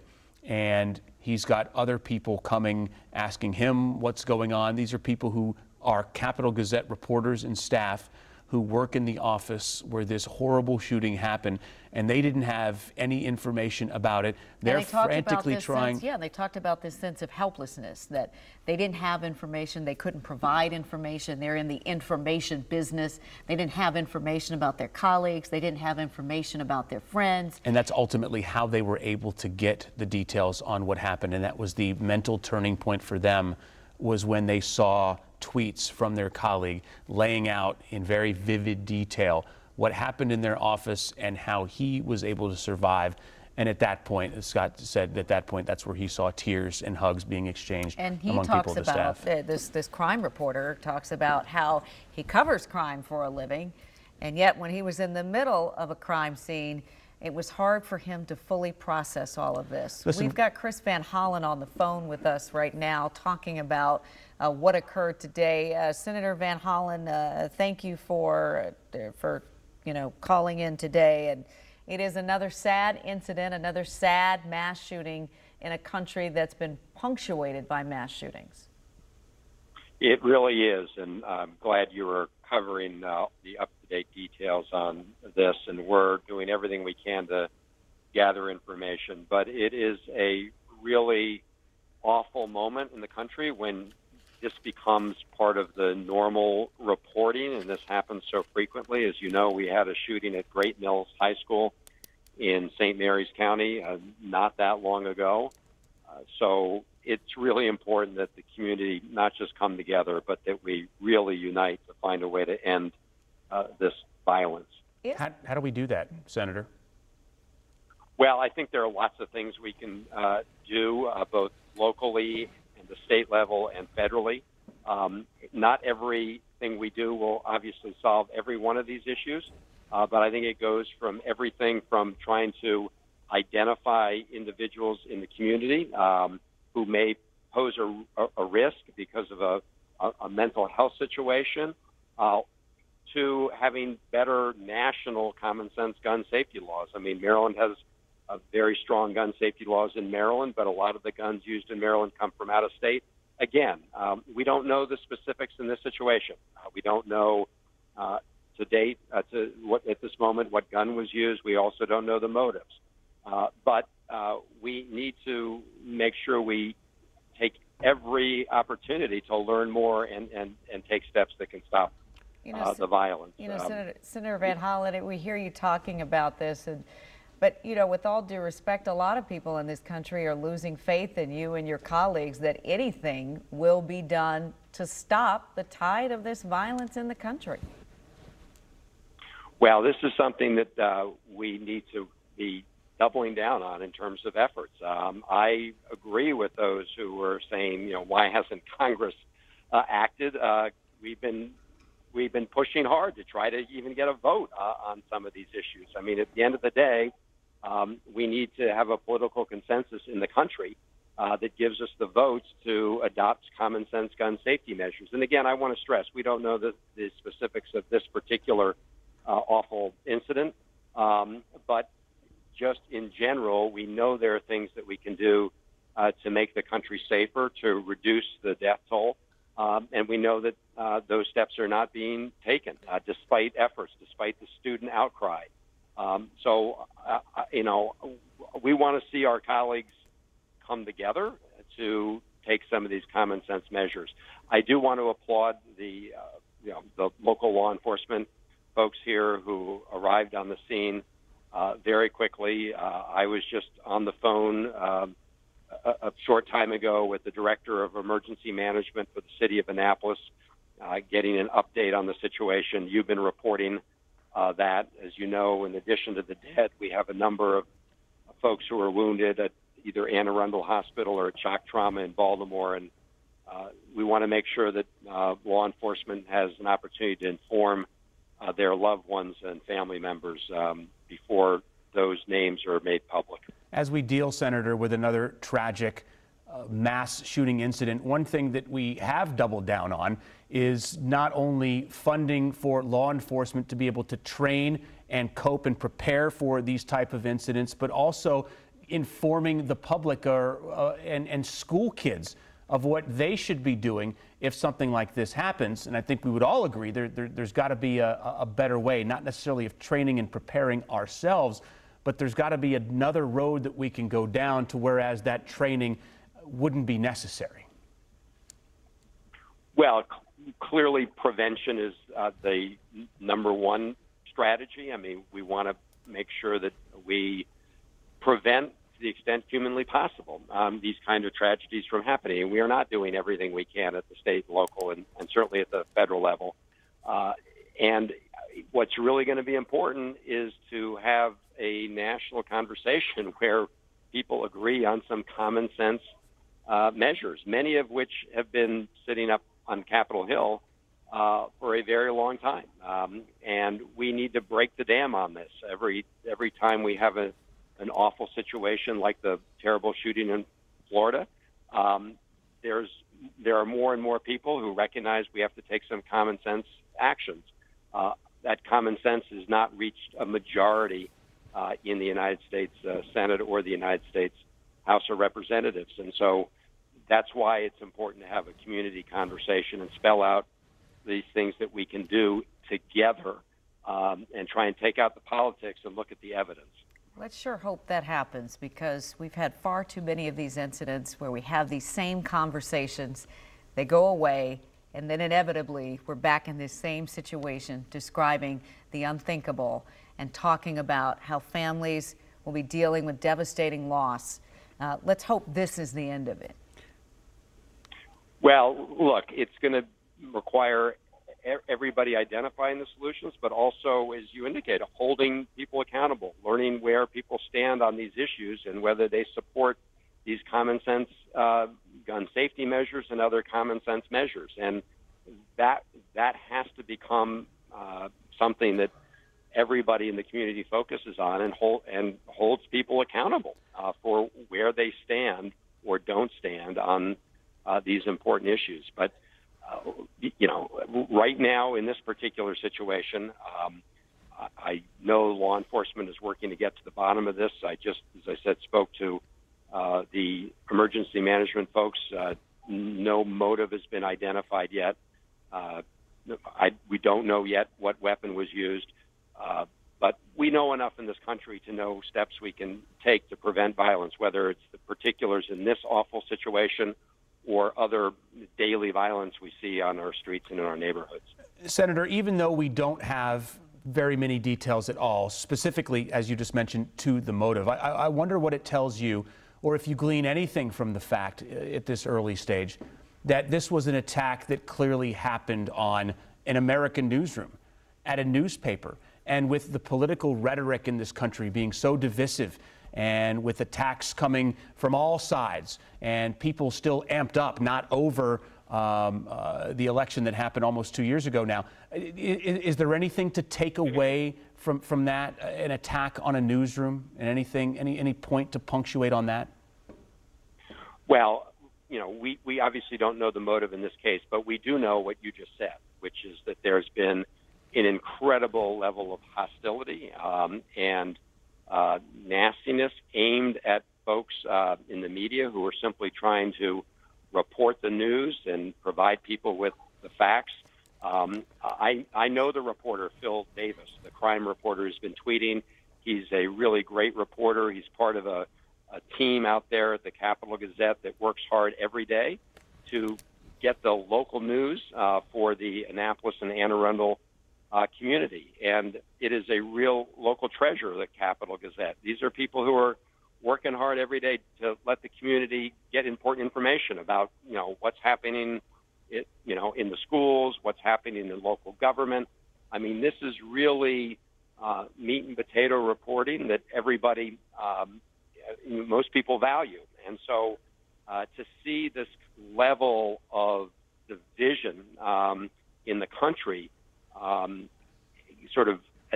the attacks on the media generally, is, I think, very worrisome for our country, for freedom of the press, for our democracy. All right, Senator Chris Van Hollen, thanks so much for talking with us. Let's hope that this will put us on the path to finding a solution to this violence. We all need to do something, and hopefully this will be the day that sets that in motion.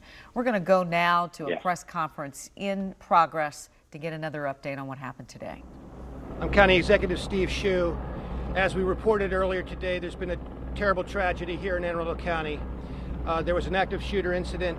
5 people are dead, several more are wounded and in the care of Anne Arundel Medical Center. The shooter is in our custody and being interrogated as we speak. I want to acknowledge the tremendous work of our public safety professionals today, particularly the Anne Arundel County Police Department, the Annapolis City Police Department, and the Anne Arundel County Sheriff's Office. They were on the scene in about 60 seconds. But beyond that, they went immediately into that building without a moment's hesitation and demonstrated incredible courage.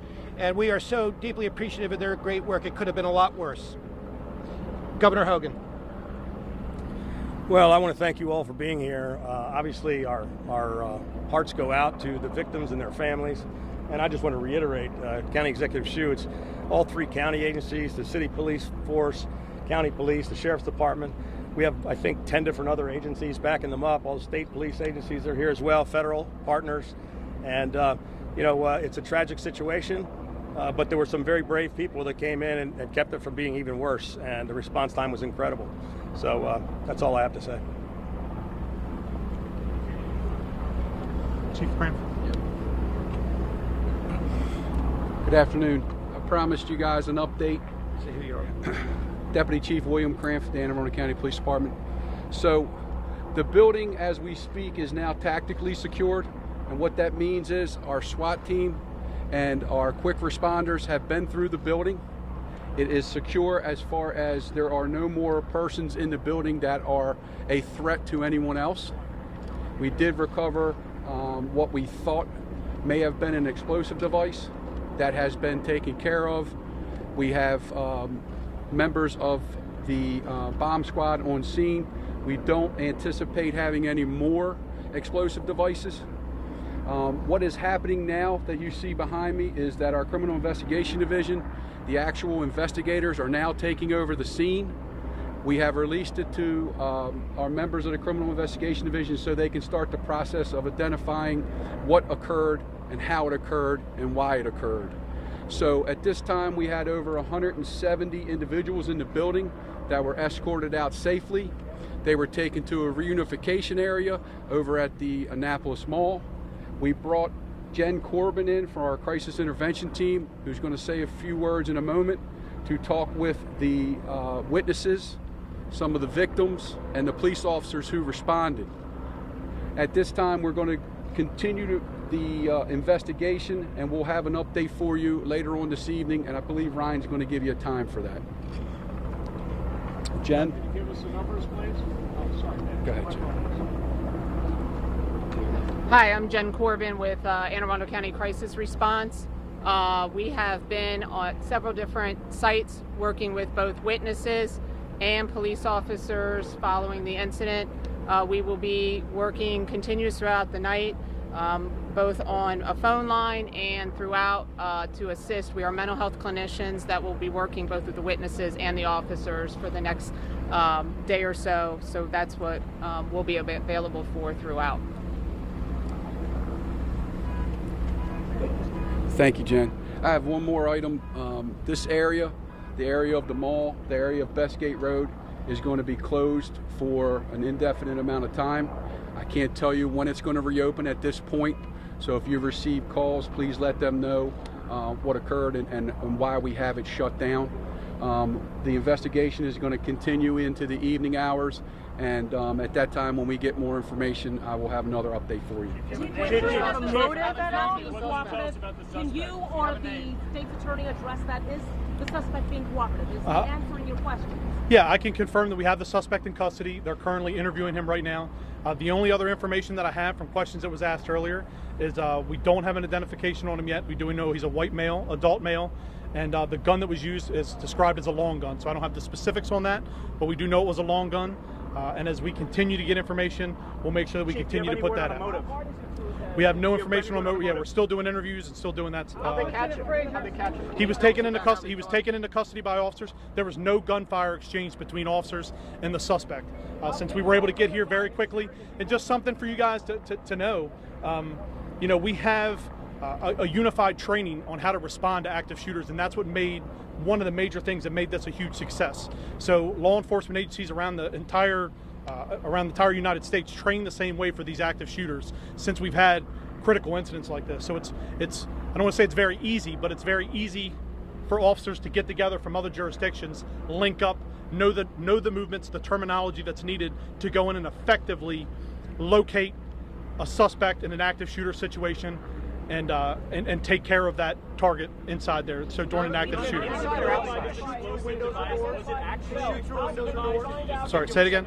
Did he shoot through windows or doors? How did he enter the building? I can't answer that right now. That's something that's going to be determined by our investigators as they go through and process that crime scene. So it's going to be a very long night. We anticipate having another update at 8 o'clock.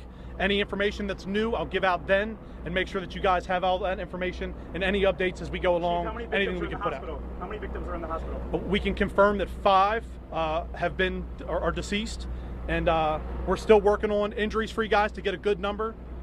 So we're working on that, but it's estimated around 3. Did Tell us how many people were in the newsroom when this happened. I don't know how many were in the newsroom, but I know we have approximately 170 that we were able to safely evacuate out of that building and transport safely over to meet with family and friends over at the Annapolis Mall.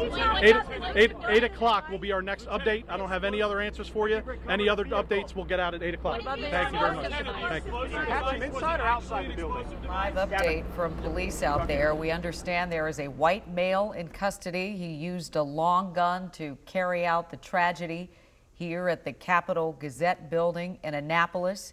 We're told there was an explosive device that was recovered. The bomb squad is on the scene, and police say they safely escorted 170 people out of the building, and they've gotten them to the reunification center over at the Annapolis Mall.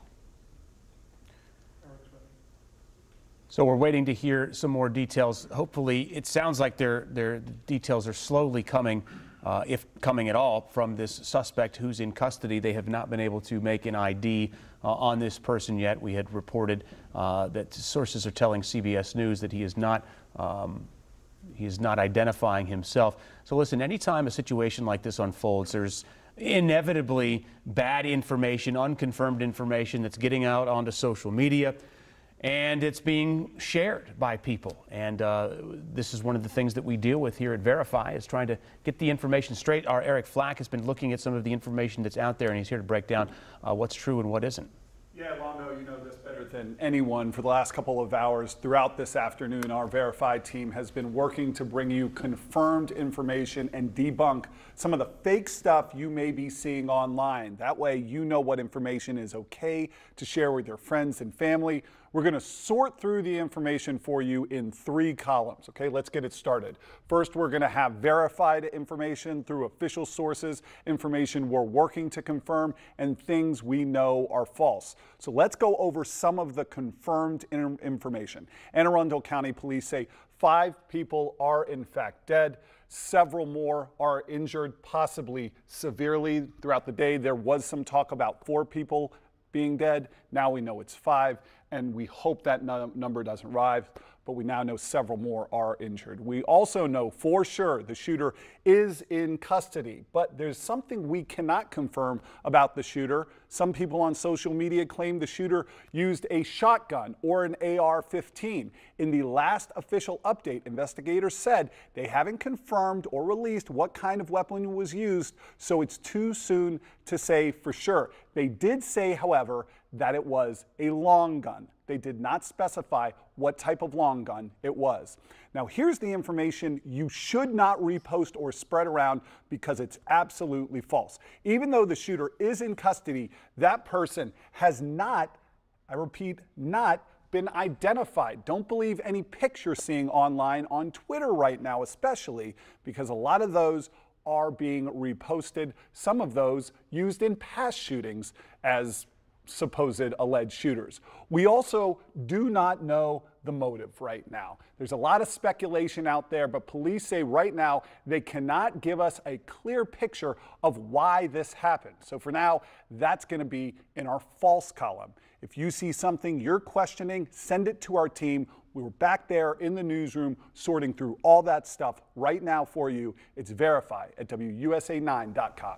Guys? All right, Eric, thank you. Now, we do know that from that last briefing, the authorities telling us that at least 3 additional people, in addition to the 5 who were killed, are being treated, were wounded, and are being treated at local hospitals. That's right. Our John Henry's on the phone right now. He's at the Anne Arundel County Medical Center, where we believe 2 victims have been taken.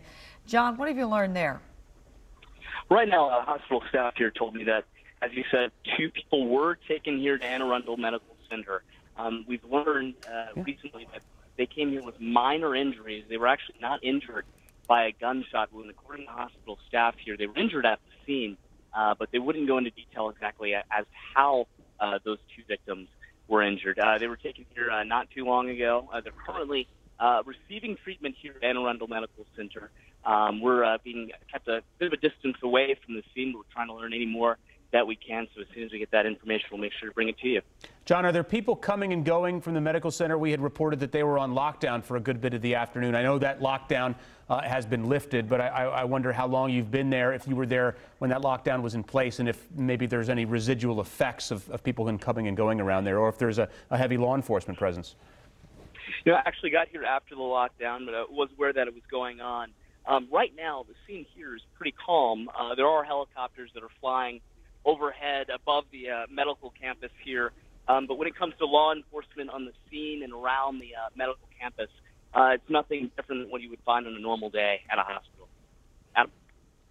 All right, John Henry there, live for us from the Anne Arundel Medical Center, the Annapolis campus there. We had reported earlier that some of those gravely injured had also been taken to Johns Hopkins and shock trauma in Baltimore. So waiting to hear if there are perhaps additional folks who have been injured. Our Scott Broom has been reporting from pretty close to where this all happened. And Scott, you know, I've been looking at some tweets from the editor of the Capital Gazette. I'm going to read some of them because they're pretty poignant. He says, devastated and heartbroken.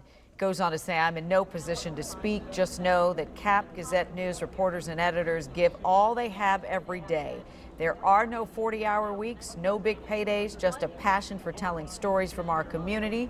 We keep doing more with less. We find ways to cover high school sports, breaking news, tax hikes, school budgets, and local entertainment.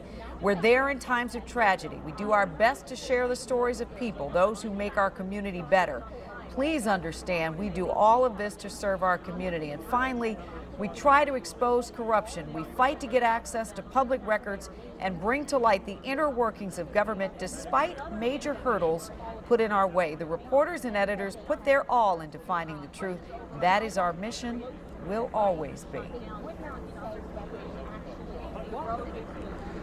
Well, that's a summary of local journalism, both broadcast, print, and online throughout America.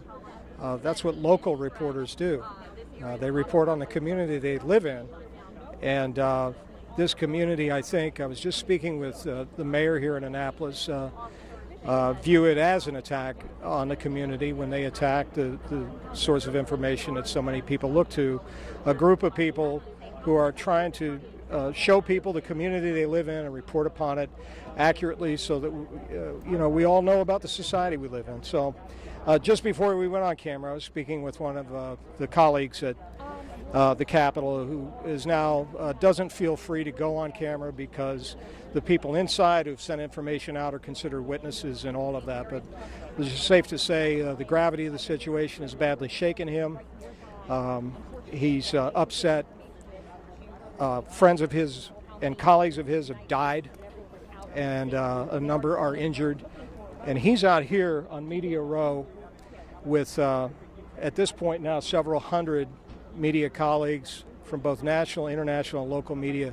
And he's out here working, trying to collect information and trying to accurately represent how people are reacting to this as best he can.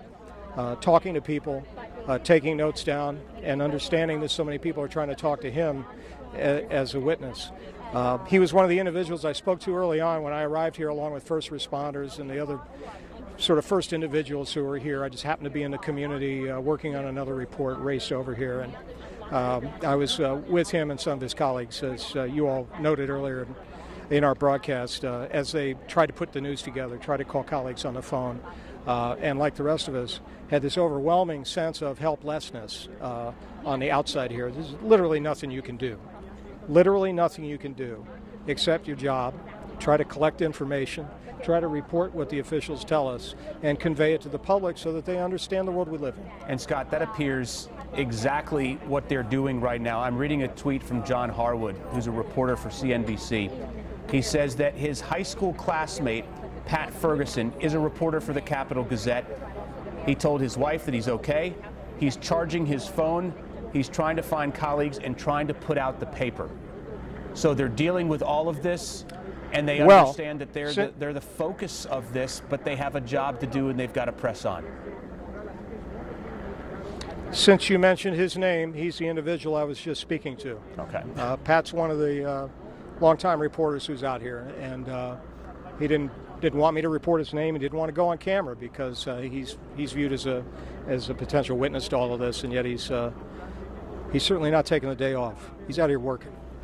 You know, we talk about first responders who respond to these tragic situations, but journalists are first informers, and journalists take that responsibility very seriously. And so that is why, in the midst of all of this crisis, the colleagues of ours at Capital Gazette can go through this traumatic experience and yet know they got to put boots on the ground because duty calls. Well, I tell you one thing, they kept their cool out here. They weren't running around with their heads cut off. They were trying to report news and share responsible information that they were getting from the newsroom if they could get it, and frankly, they couldn't get any. And as we're now beginning to report what they're reporting firsthand, their editor putting up a statement on their website and tweeting it out, the reporter who was in the newsroom when it happened being quoted as a source by another reporter who's reporting on his own colleagues under attack. 5 people dead in this attack, a number of others injured, 170 people inside the building, potentially in the line of fire.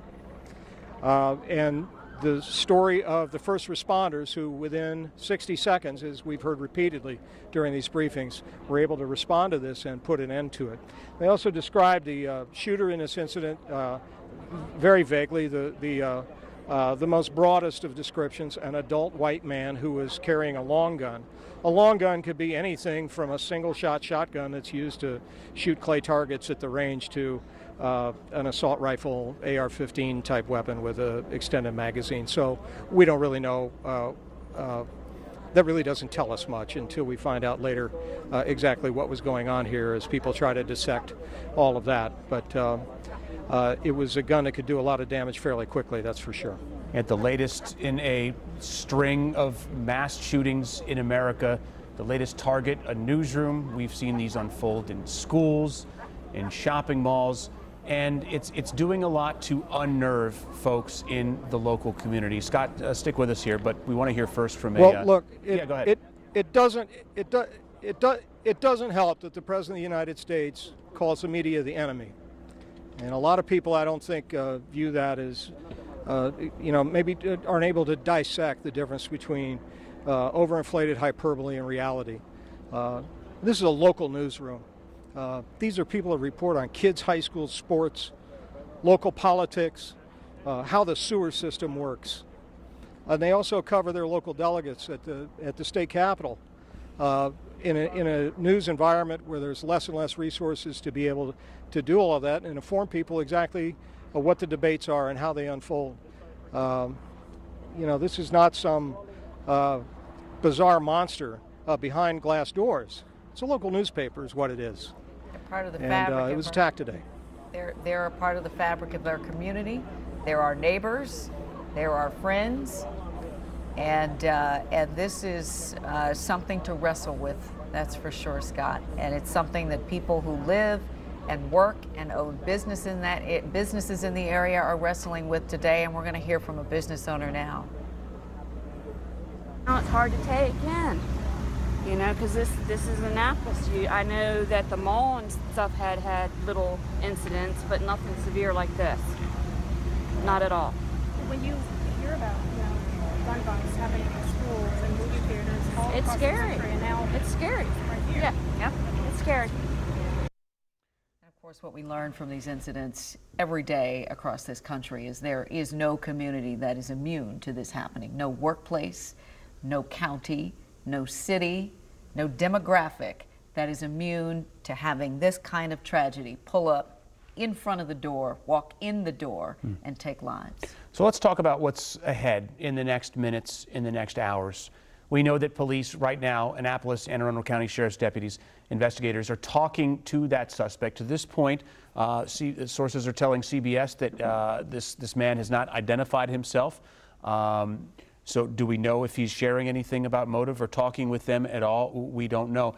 At some point, he would be entitled to have an initial hearing in court. He would likely be, very likely, will be incarcerated overnight there in Anne Arundel County. As for the scene there, we heard from the acting chief for Anne Arundel County and Annapolis Police saying that area is going to be shut down while this investigation goes on, Bestgate Road and the road that connects that with the mall will be closed. So folks obviously will not be able to go in and out of that building. This is an investigation that's going to take some time. Tactically cleared, they said that they were able to clear the building, make sure that nothing unsafe was continued to be there. And now the long, painstaking work begins for the investigators with the crime scene forensic folks to go in there, and they have to move slowly and deliberately because any misstep they take could tamper or disturb evidence that can be used in ultimately bringing the suspect to justice. You know, typically when you have to evacuate a building, you have to leave your items your belongings behind. Sure. You didn't see people walking out with purses, backpacks, any bags, briefcases. You didn't see any belongings, and so you have that whole part of this too, where you left part of your life behind that you can't get to at this point. Our president, Donald Trump, tweeted something out earlier today, wrote, "Prior to departing Wisconsin, I was briefed on the shooting at Capital Gazette in Annapolis, Maryland. My thoughts and prayers are with the victims and their families. Thank you to all the first responders who are currently on the scene." So we continue our breaking news coverage of the shooting at the Capital Gazette newspaper in Annapolis. Here's where things stand right now. Anne Arundel County Police say at least 5 people are dead. Several others are injured. The word gravely was used in an earlier press conference. They're being treated at nearby medical centers. Police say only one suspect is involved with this shooting and that suspect is in custody. Families, co-workers, they are being reunited at nearby Westfield Annapolis Mall. That's walking distance from where this happened. This all happened around 3 o'clock at Bestgate Road, which is right near the mall. Our Scott Broom was there within minutes. He's been monitoring this situation ever since and joins us now with the very latest. Scott? Okay, you ran through the numbers. 5 killed, an uncounted number injured, some of them seriously. 170 people then evacuated from the office building here where this occurred. It's an office building close to the Annapolis Mall across the street that houses the offices of the Annapolis Capital Gazette, but also doctors' offices, finance offices, etc. A lot of people had to be evacuated. We know the suspect is in custody. We know that there was some concern about the possibility of an explosive device, something in a bag. Officers have been able to deal with that and determine it was not a threat. The threat is now over. They've completely evacuated the building. Here is some of what investigators had to tell us a short time ago.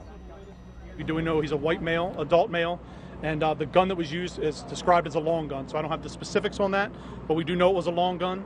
And as we continue to get information, we'll make sure that we continue to put that out. We have no information on motive. Yeah, we're still doing interviews and still doing that. Our SWAT team and our quick responders have been through the building. It is secure as far as there are no more persons in the building that are a threat to anyone else. We did recover what we thought may have been an explosive device. That has been taken care of. We have members of the bomb squad on scene. We don't anticipate having any more explosive devices.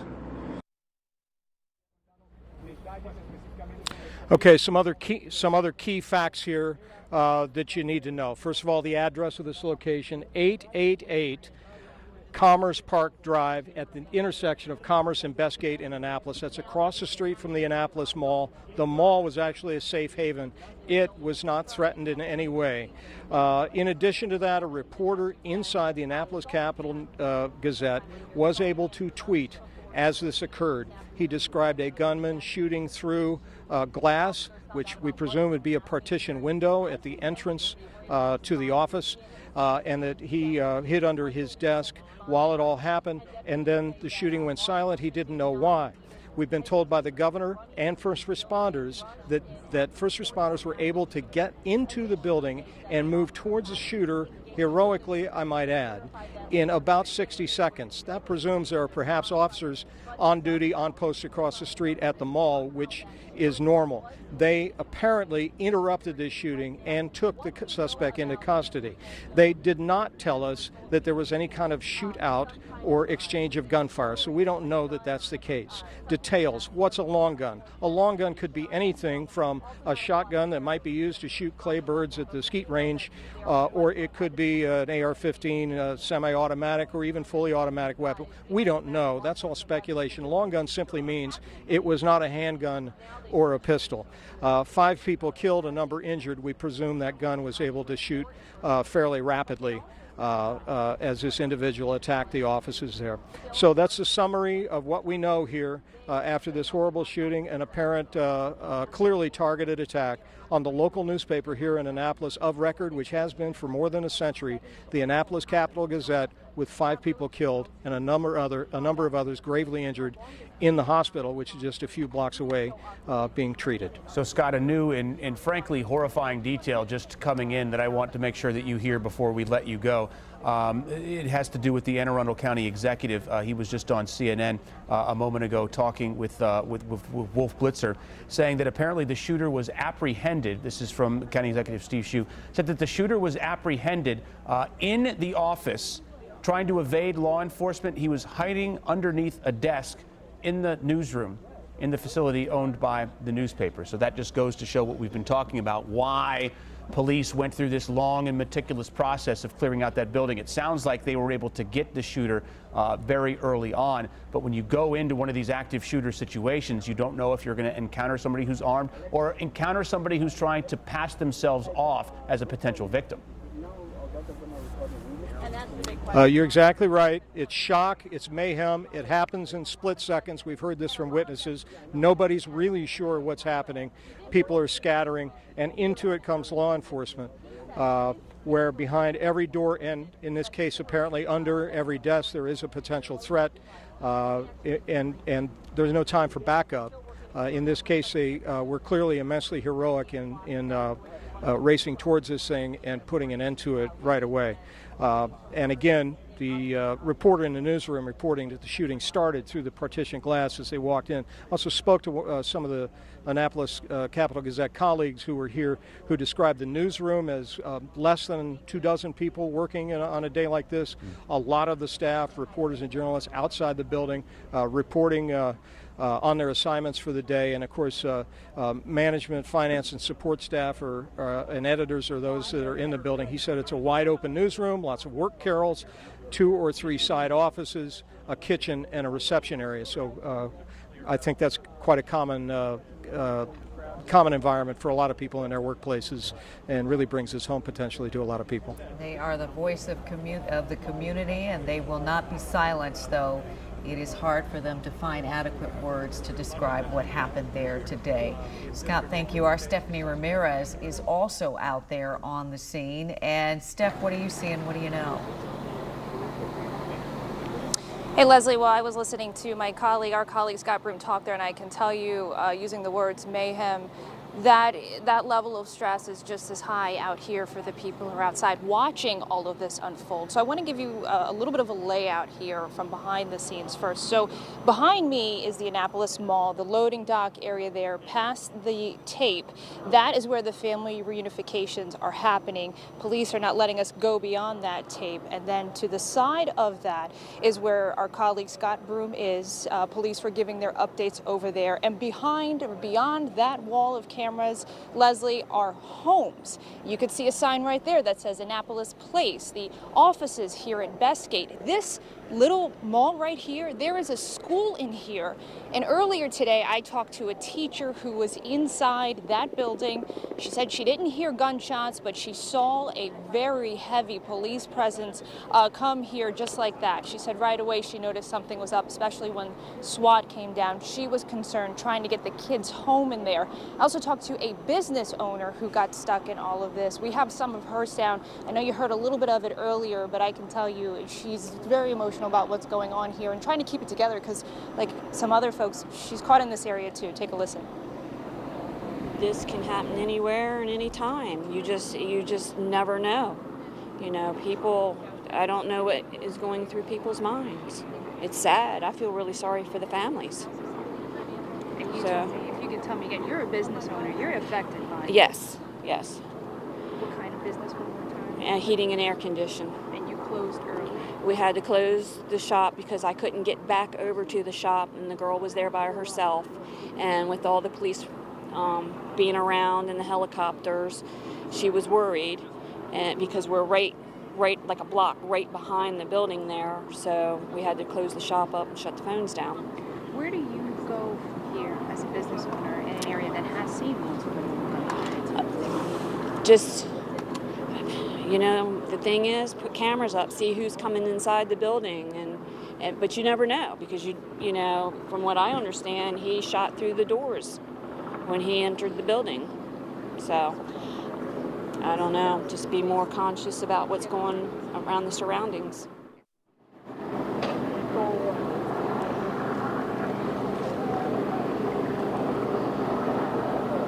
If you guys can hear me now, you were just listening to Rebecca Oakley. She is the owner of Maximus Air and Cooling there. And that's what I had asked her. I said, as a business owner, where do you go from here? You heard what she had to say. But for her, she told me it's even more frustrating because this is not the first shooting that those in the area here have dealt with. Annapolis Mall, she said, had a shooting incident earlier. So this is something that is very frustrating for them to deal with.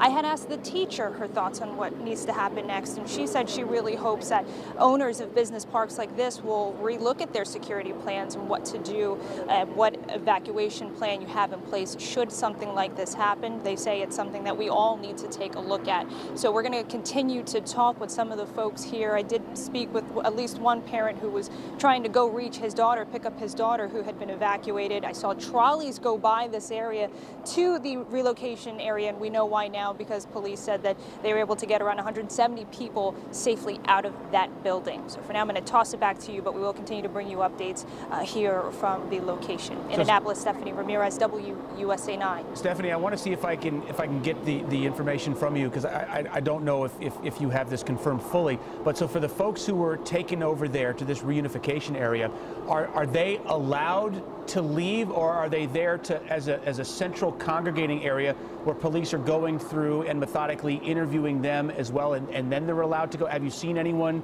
been able to leave that area? You know, that's a great question. I have not seen anyone leave that area, but I have seen people going in to meet with their family members. The only other movement were those trolleys going in, so I don't think they're having people leave. I believe that they're keeping everyone together. The next location, though, I can definitely check in and find out about that more for you. But for right now, we are really not seeing people walk over there at this point. Sounds just like a dual-purpose meetup area for police to talk to folks and for people to reunite. All right, Stephanie Ramirez, keep us posted there live from the Annapolis Westfield Mall. All right, this was, according to the Gun Violence Archive, the 154th mass shooting in the United States this year, and it took place in Annapolis. Our Scott Broom is with the county executive from Anne Arundel County right now to talk more about this. Scott.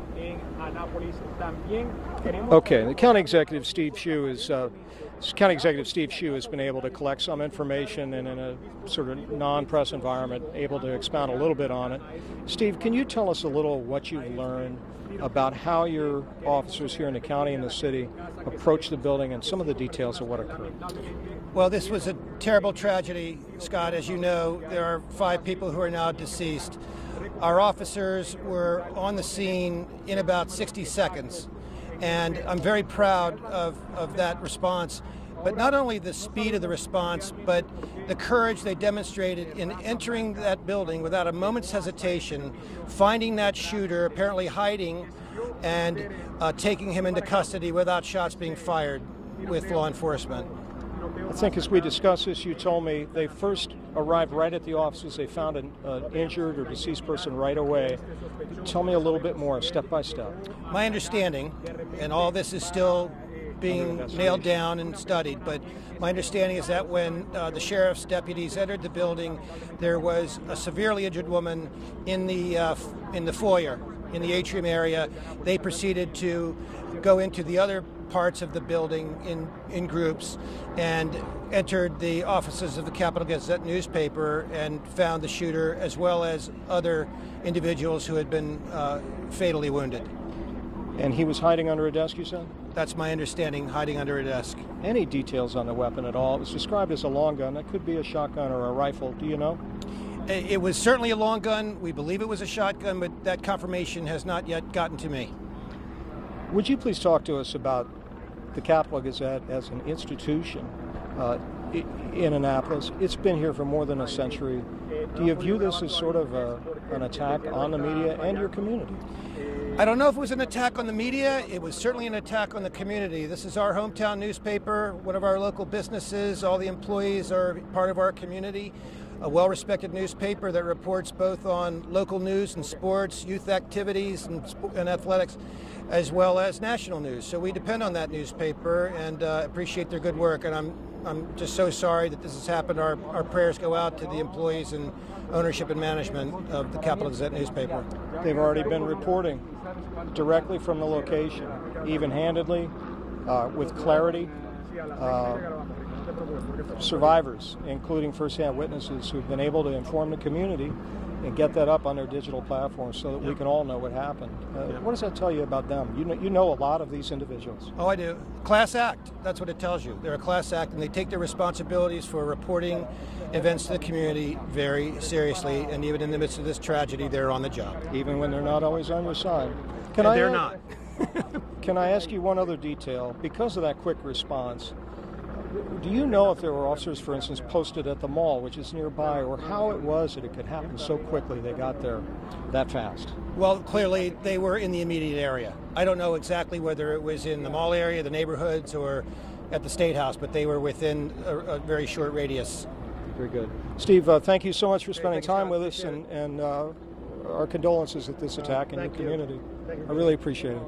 Okay, that's a wrap from Steve Shue, the county executive here in Anne Arundel County. He's been briefed. He's been at the scene. He's been with all of the officers, and he's also seen some of the victims leaving here in the early going with their hands up as they were being escorted out the building. 170 people evacuated after this attack.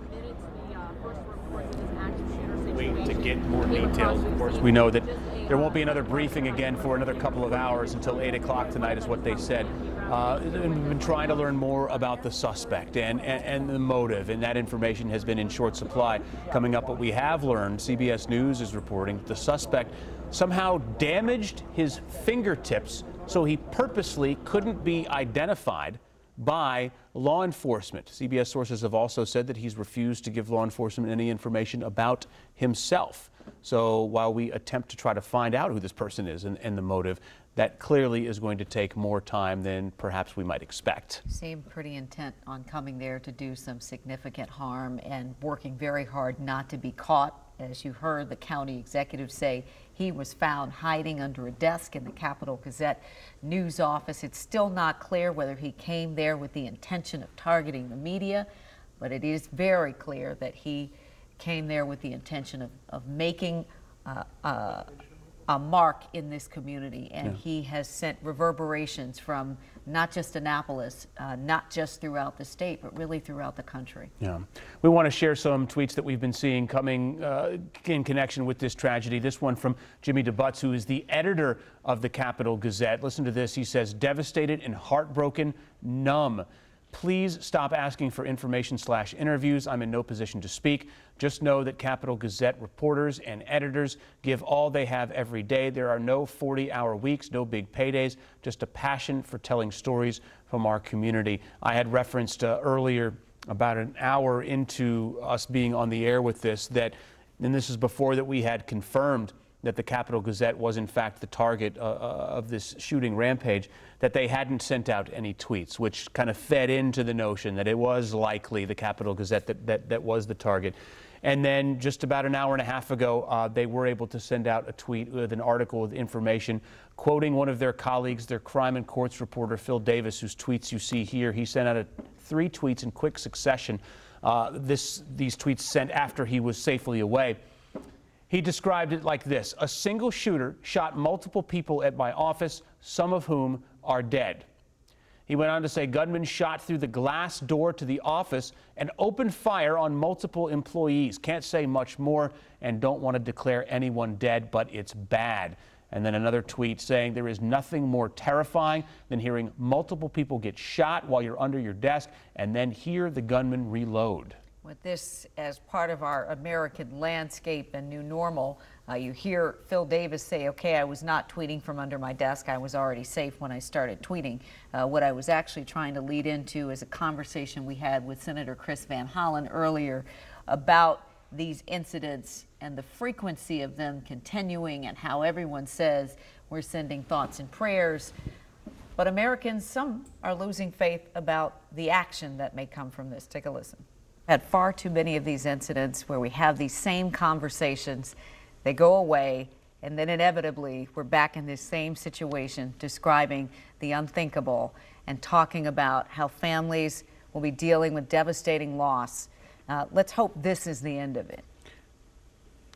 Well, look, it's going to require everybody identifying the solutions, but also, as you indicate, holding people accountable, learning where people stand on these issues and whether they support these common sense gun safety measures and other common sense measures. And that has to become something that everybody in the community focuses on and holds people accountable. In the coming days. Right now, though, we're talking about verifying information. Inevitably, when these incidents happen, you hear a lot of stuff, you see it on social media, you might even share it, and sometimes it's not right. Eric Flack is here to help break down what's real and what's not in this situation. Hey, Leslie, you know, as soon as this happened, our Verify team jumped into action and made sure that we were immediately, let me go ahead and turn my microphone on here, guys, so you all can hear all this very important information, because I want you guys to be able to hear me. There you go. Now you can hear me now. Thanks. As soon as this shooting happened, our Verify team jumped into action to make sure we were separating fact from fiction, working to debunk some of the fake stuff you may be seeing online. We go through all of the posts out there on social media so you know what's safe to share with your friends and family. We're going to sort through the information for you into 3 columns. So let's get started. Those columns are going to be verified through official sources, information we are working to confirm, and things that we know are false. Now, here's what we know for sure. Once again, 5 people are dead. That number climbing throughout the day. Anne Arundel County Police saying at least 3 more people are injured, and we're also being told from Anne Arundel County Police that some of those injuries are severe. We also know for sure that the shooter is in custody and that he used a long gun. So we're going to put the shooter in custody in that verified column, but we're going to leave that long gun used in the middle column because we've seen rumors about both a shotgun and an AR-15. Investigators are not ready to tell us the exact gun that was used, so we're going to leave that long gun in that unconfirmed column until we find out exactly what type of long gun that was. We've also been telling you about a couple of rumors that you may see online. We think they are important to tell you about them again because this kind of information can be really damaging. Now, even though the shooter is in custody, he has not been identified. There are a couple of pictures out there you may see online. Do not trust those pictures. Do not trust anyone who claims to know the motive as well. So we're going to put that in the false column. There's a lot of speculation out right now about what the motive is, but police say right now they cannot give us a clear picture of why this happened. So for now, that is in our false column. We are going to be working at this all night. If you see something you're questioning, send it to our Verify team back there in the newsroom right now, verify@WUSA9.com. Guys? All right, Eric, thank you. We've got much more still to come as we try to get more details on this. We're going to take a quick break and come right back. Gwen Stefani's big night in front of Blake. Oh my God, this is so cute. We're with her after her Vegas debut. Then, Meghan Markle's $1 million wardrobe, but who's paying for it? Tonight at 7:30 on WUSA 9. At the Jeep Celebration event, it's time to celebrate the most awarded best-selling SUV lineup. With the all-new Jeep Wrangler and the reimagined Jeep Cherokee. Because no matter where your imagination takes you, Jeep brand vehicles were made to get you there. Hurry in now and for a limited time get an additional $500 bonus cash at the Jeep Celebration event. Or, well-qualified returning FCA lessees get a low-mileage lease on the 2018 Jeep Grand Cherokee 4x4 for $259 a month. Every summer, moments are made at the Quicken Loans National. The Quicken Loans National brings family and friends together with Tiger Woods and the PGA Tour stars 1 week each year.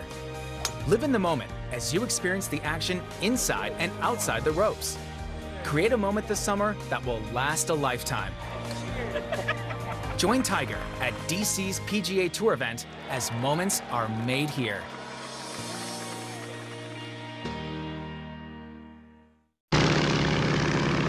Thanks for the ride along, Captain. I've never been in one of these before, even though Geico is... Oh, here we go, here we go. You got cut off there. What were you saying? Oh, no. Maybe that Geico's been proudly serving the military for over 75 years? Is that what you wanted to say?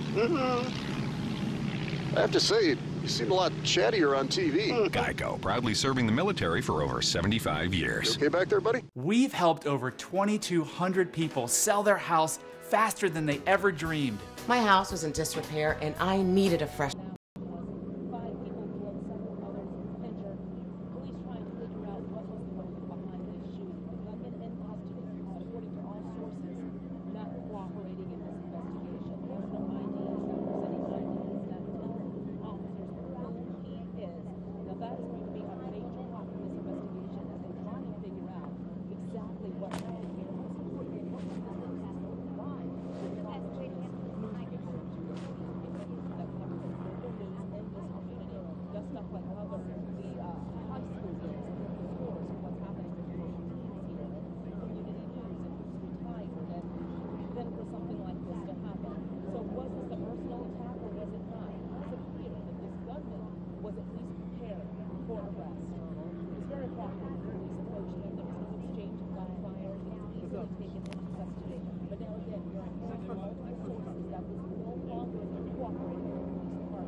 I got it, yeah.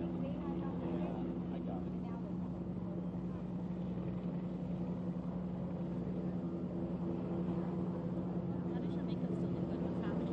Does it? Yes.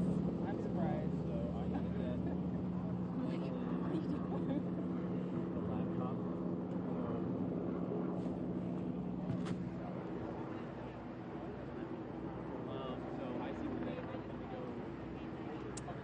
They want you to zoom out a little. They're going to take a live. Tell them the sun is just killing us. He's not giving any, he's just saying color stuff. Yeah. Is he on the mall? I have no idea. I don't know. I'm just listening to them. It's like he's over there. I want to go see if I can get to them. If they take me, I can just jump in front, right? It should be okay? No. Well, I can hear. If they give you a standby. Okay. All right. I'm just trying to get some power to this live view so it can stay up.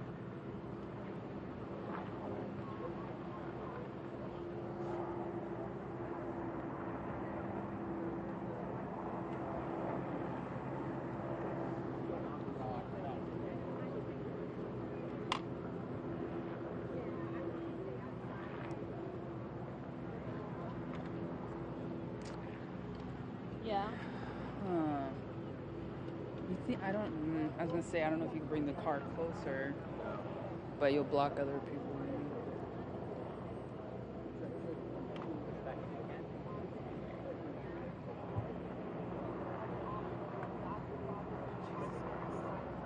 There's nobody on those trolleys. Okay.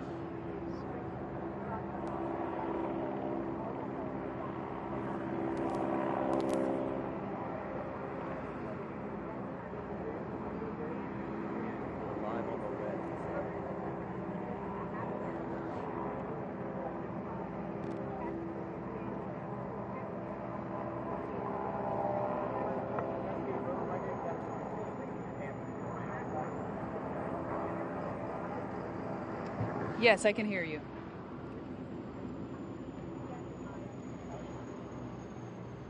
Yes. Team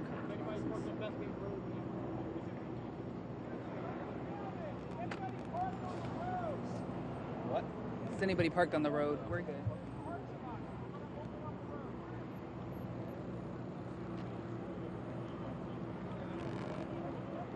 Well, everyone is talking now about, and I mentioned this, and I alluded to it, that we needed to confirm that the suspect had taken steps to ensure that they would not be able to identify him, and by removing his fingerprints or doing whatever it is to obscure his fingerprints.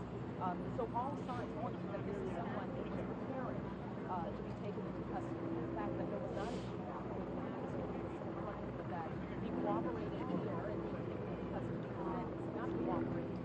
Now that they're beginning to answer questions, and there are asked questions, and there are a lot of questions and a lot of answers needed, and this gunman has most of them. This is why we're looking to roll on this investigation. They're using, as we mentioned, different kinds of ways to try and figure out, including facial recognition, to see if they can somehow figure out who this guy is. But as it stands, what was the motive? Why would you want to just find where these are folks who are retired, going to be playing in softball games, and this kind of stuff. And it's really a sleepy town of Annapolis. This is where state's business is conducted. But this is a place where these kind of things just don't happen. No one's going to be here. But the Annapolis Police Department is standing and they want here just to be trained for this kind of Stand by. We're on the scene within 60 seconds. Yeah, I got the back. Stop this once I can work. So, find a number. Oh, yeah. What time are we off? 7 o'clock? Alright, I can charge between 7 and 8. Tell them don't plan on me being on the internet or anything like that. I got to charge. This is the only thing. Alright. Trees out here.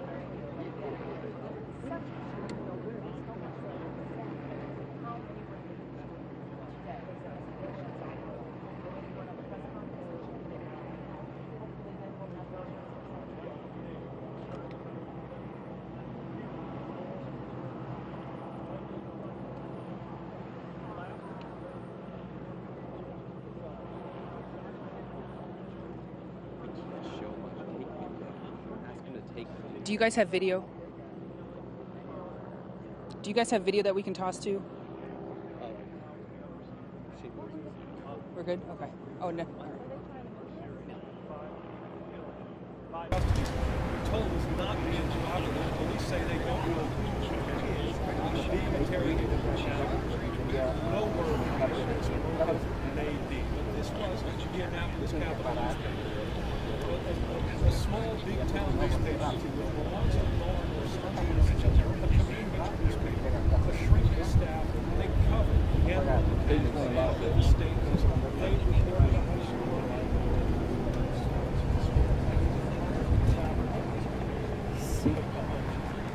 Sí, mamacita, sí.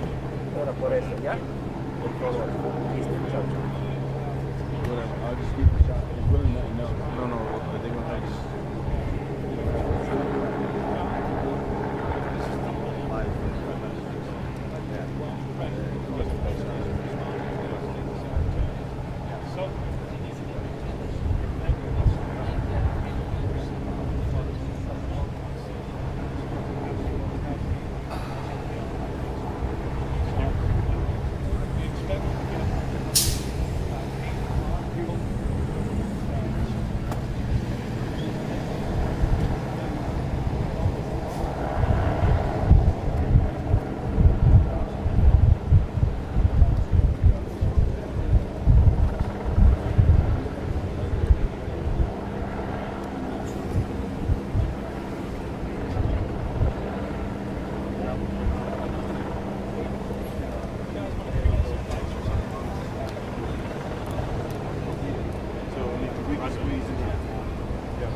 ¿Qué canal sos? 4.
Is that cable? Is my cord on your camera on your cable?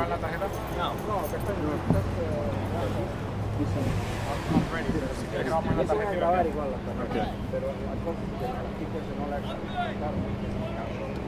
Vamos a hacer una tarjeta. Is that it? Can you take it off? You want it? Yes.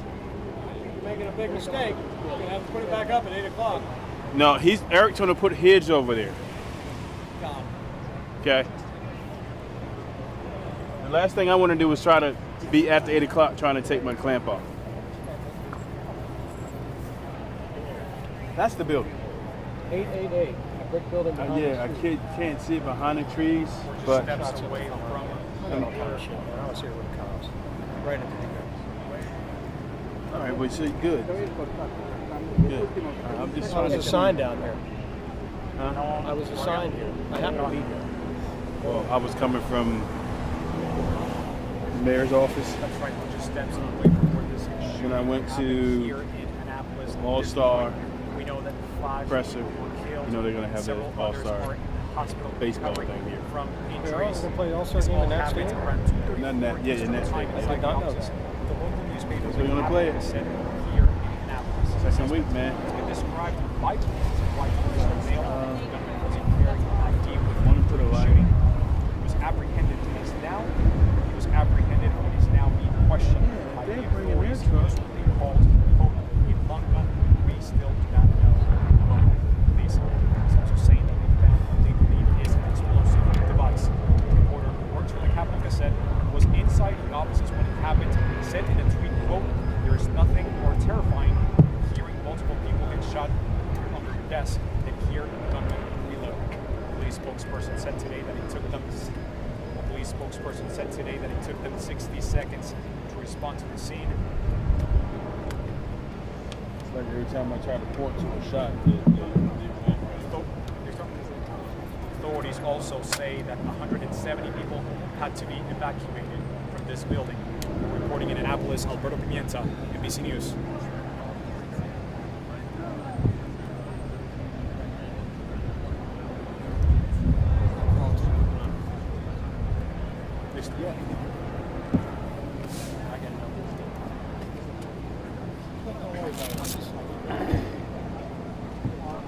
Pero yo voy y lo envío.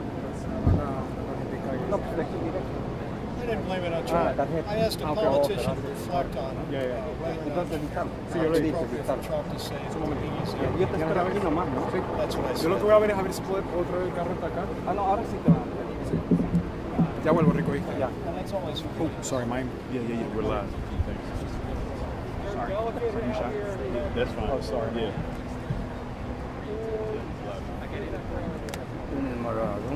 Yeah. You guys done? No, we have to do more, a couple more. Like this is the only scene right now, so we're. Right now, yes. Yeah, so that's why we're pointed this way. Yes. Delegate out here with a silver Ford Focus.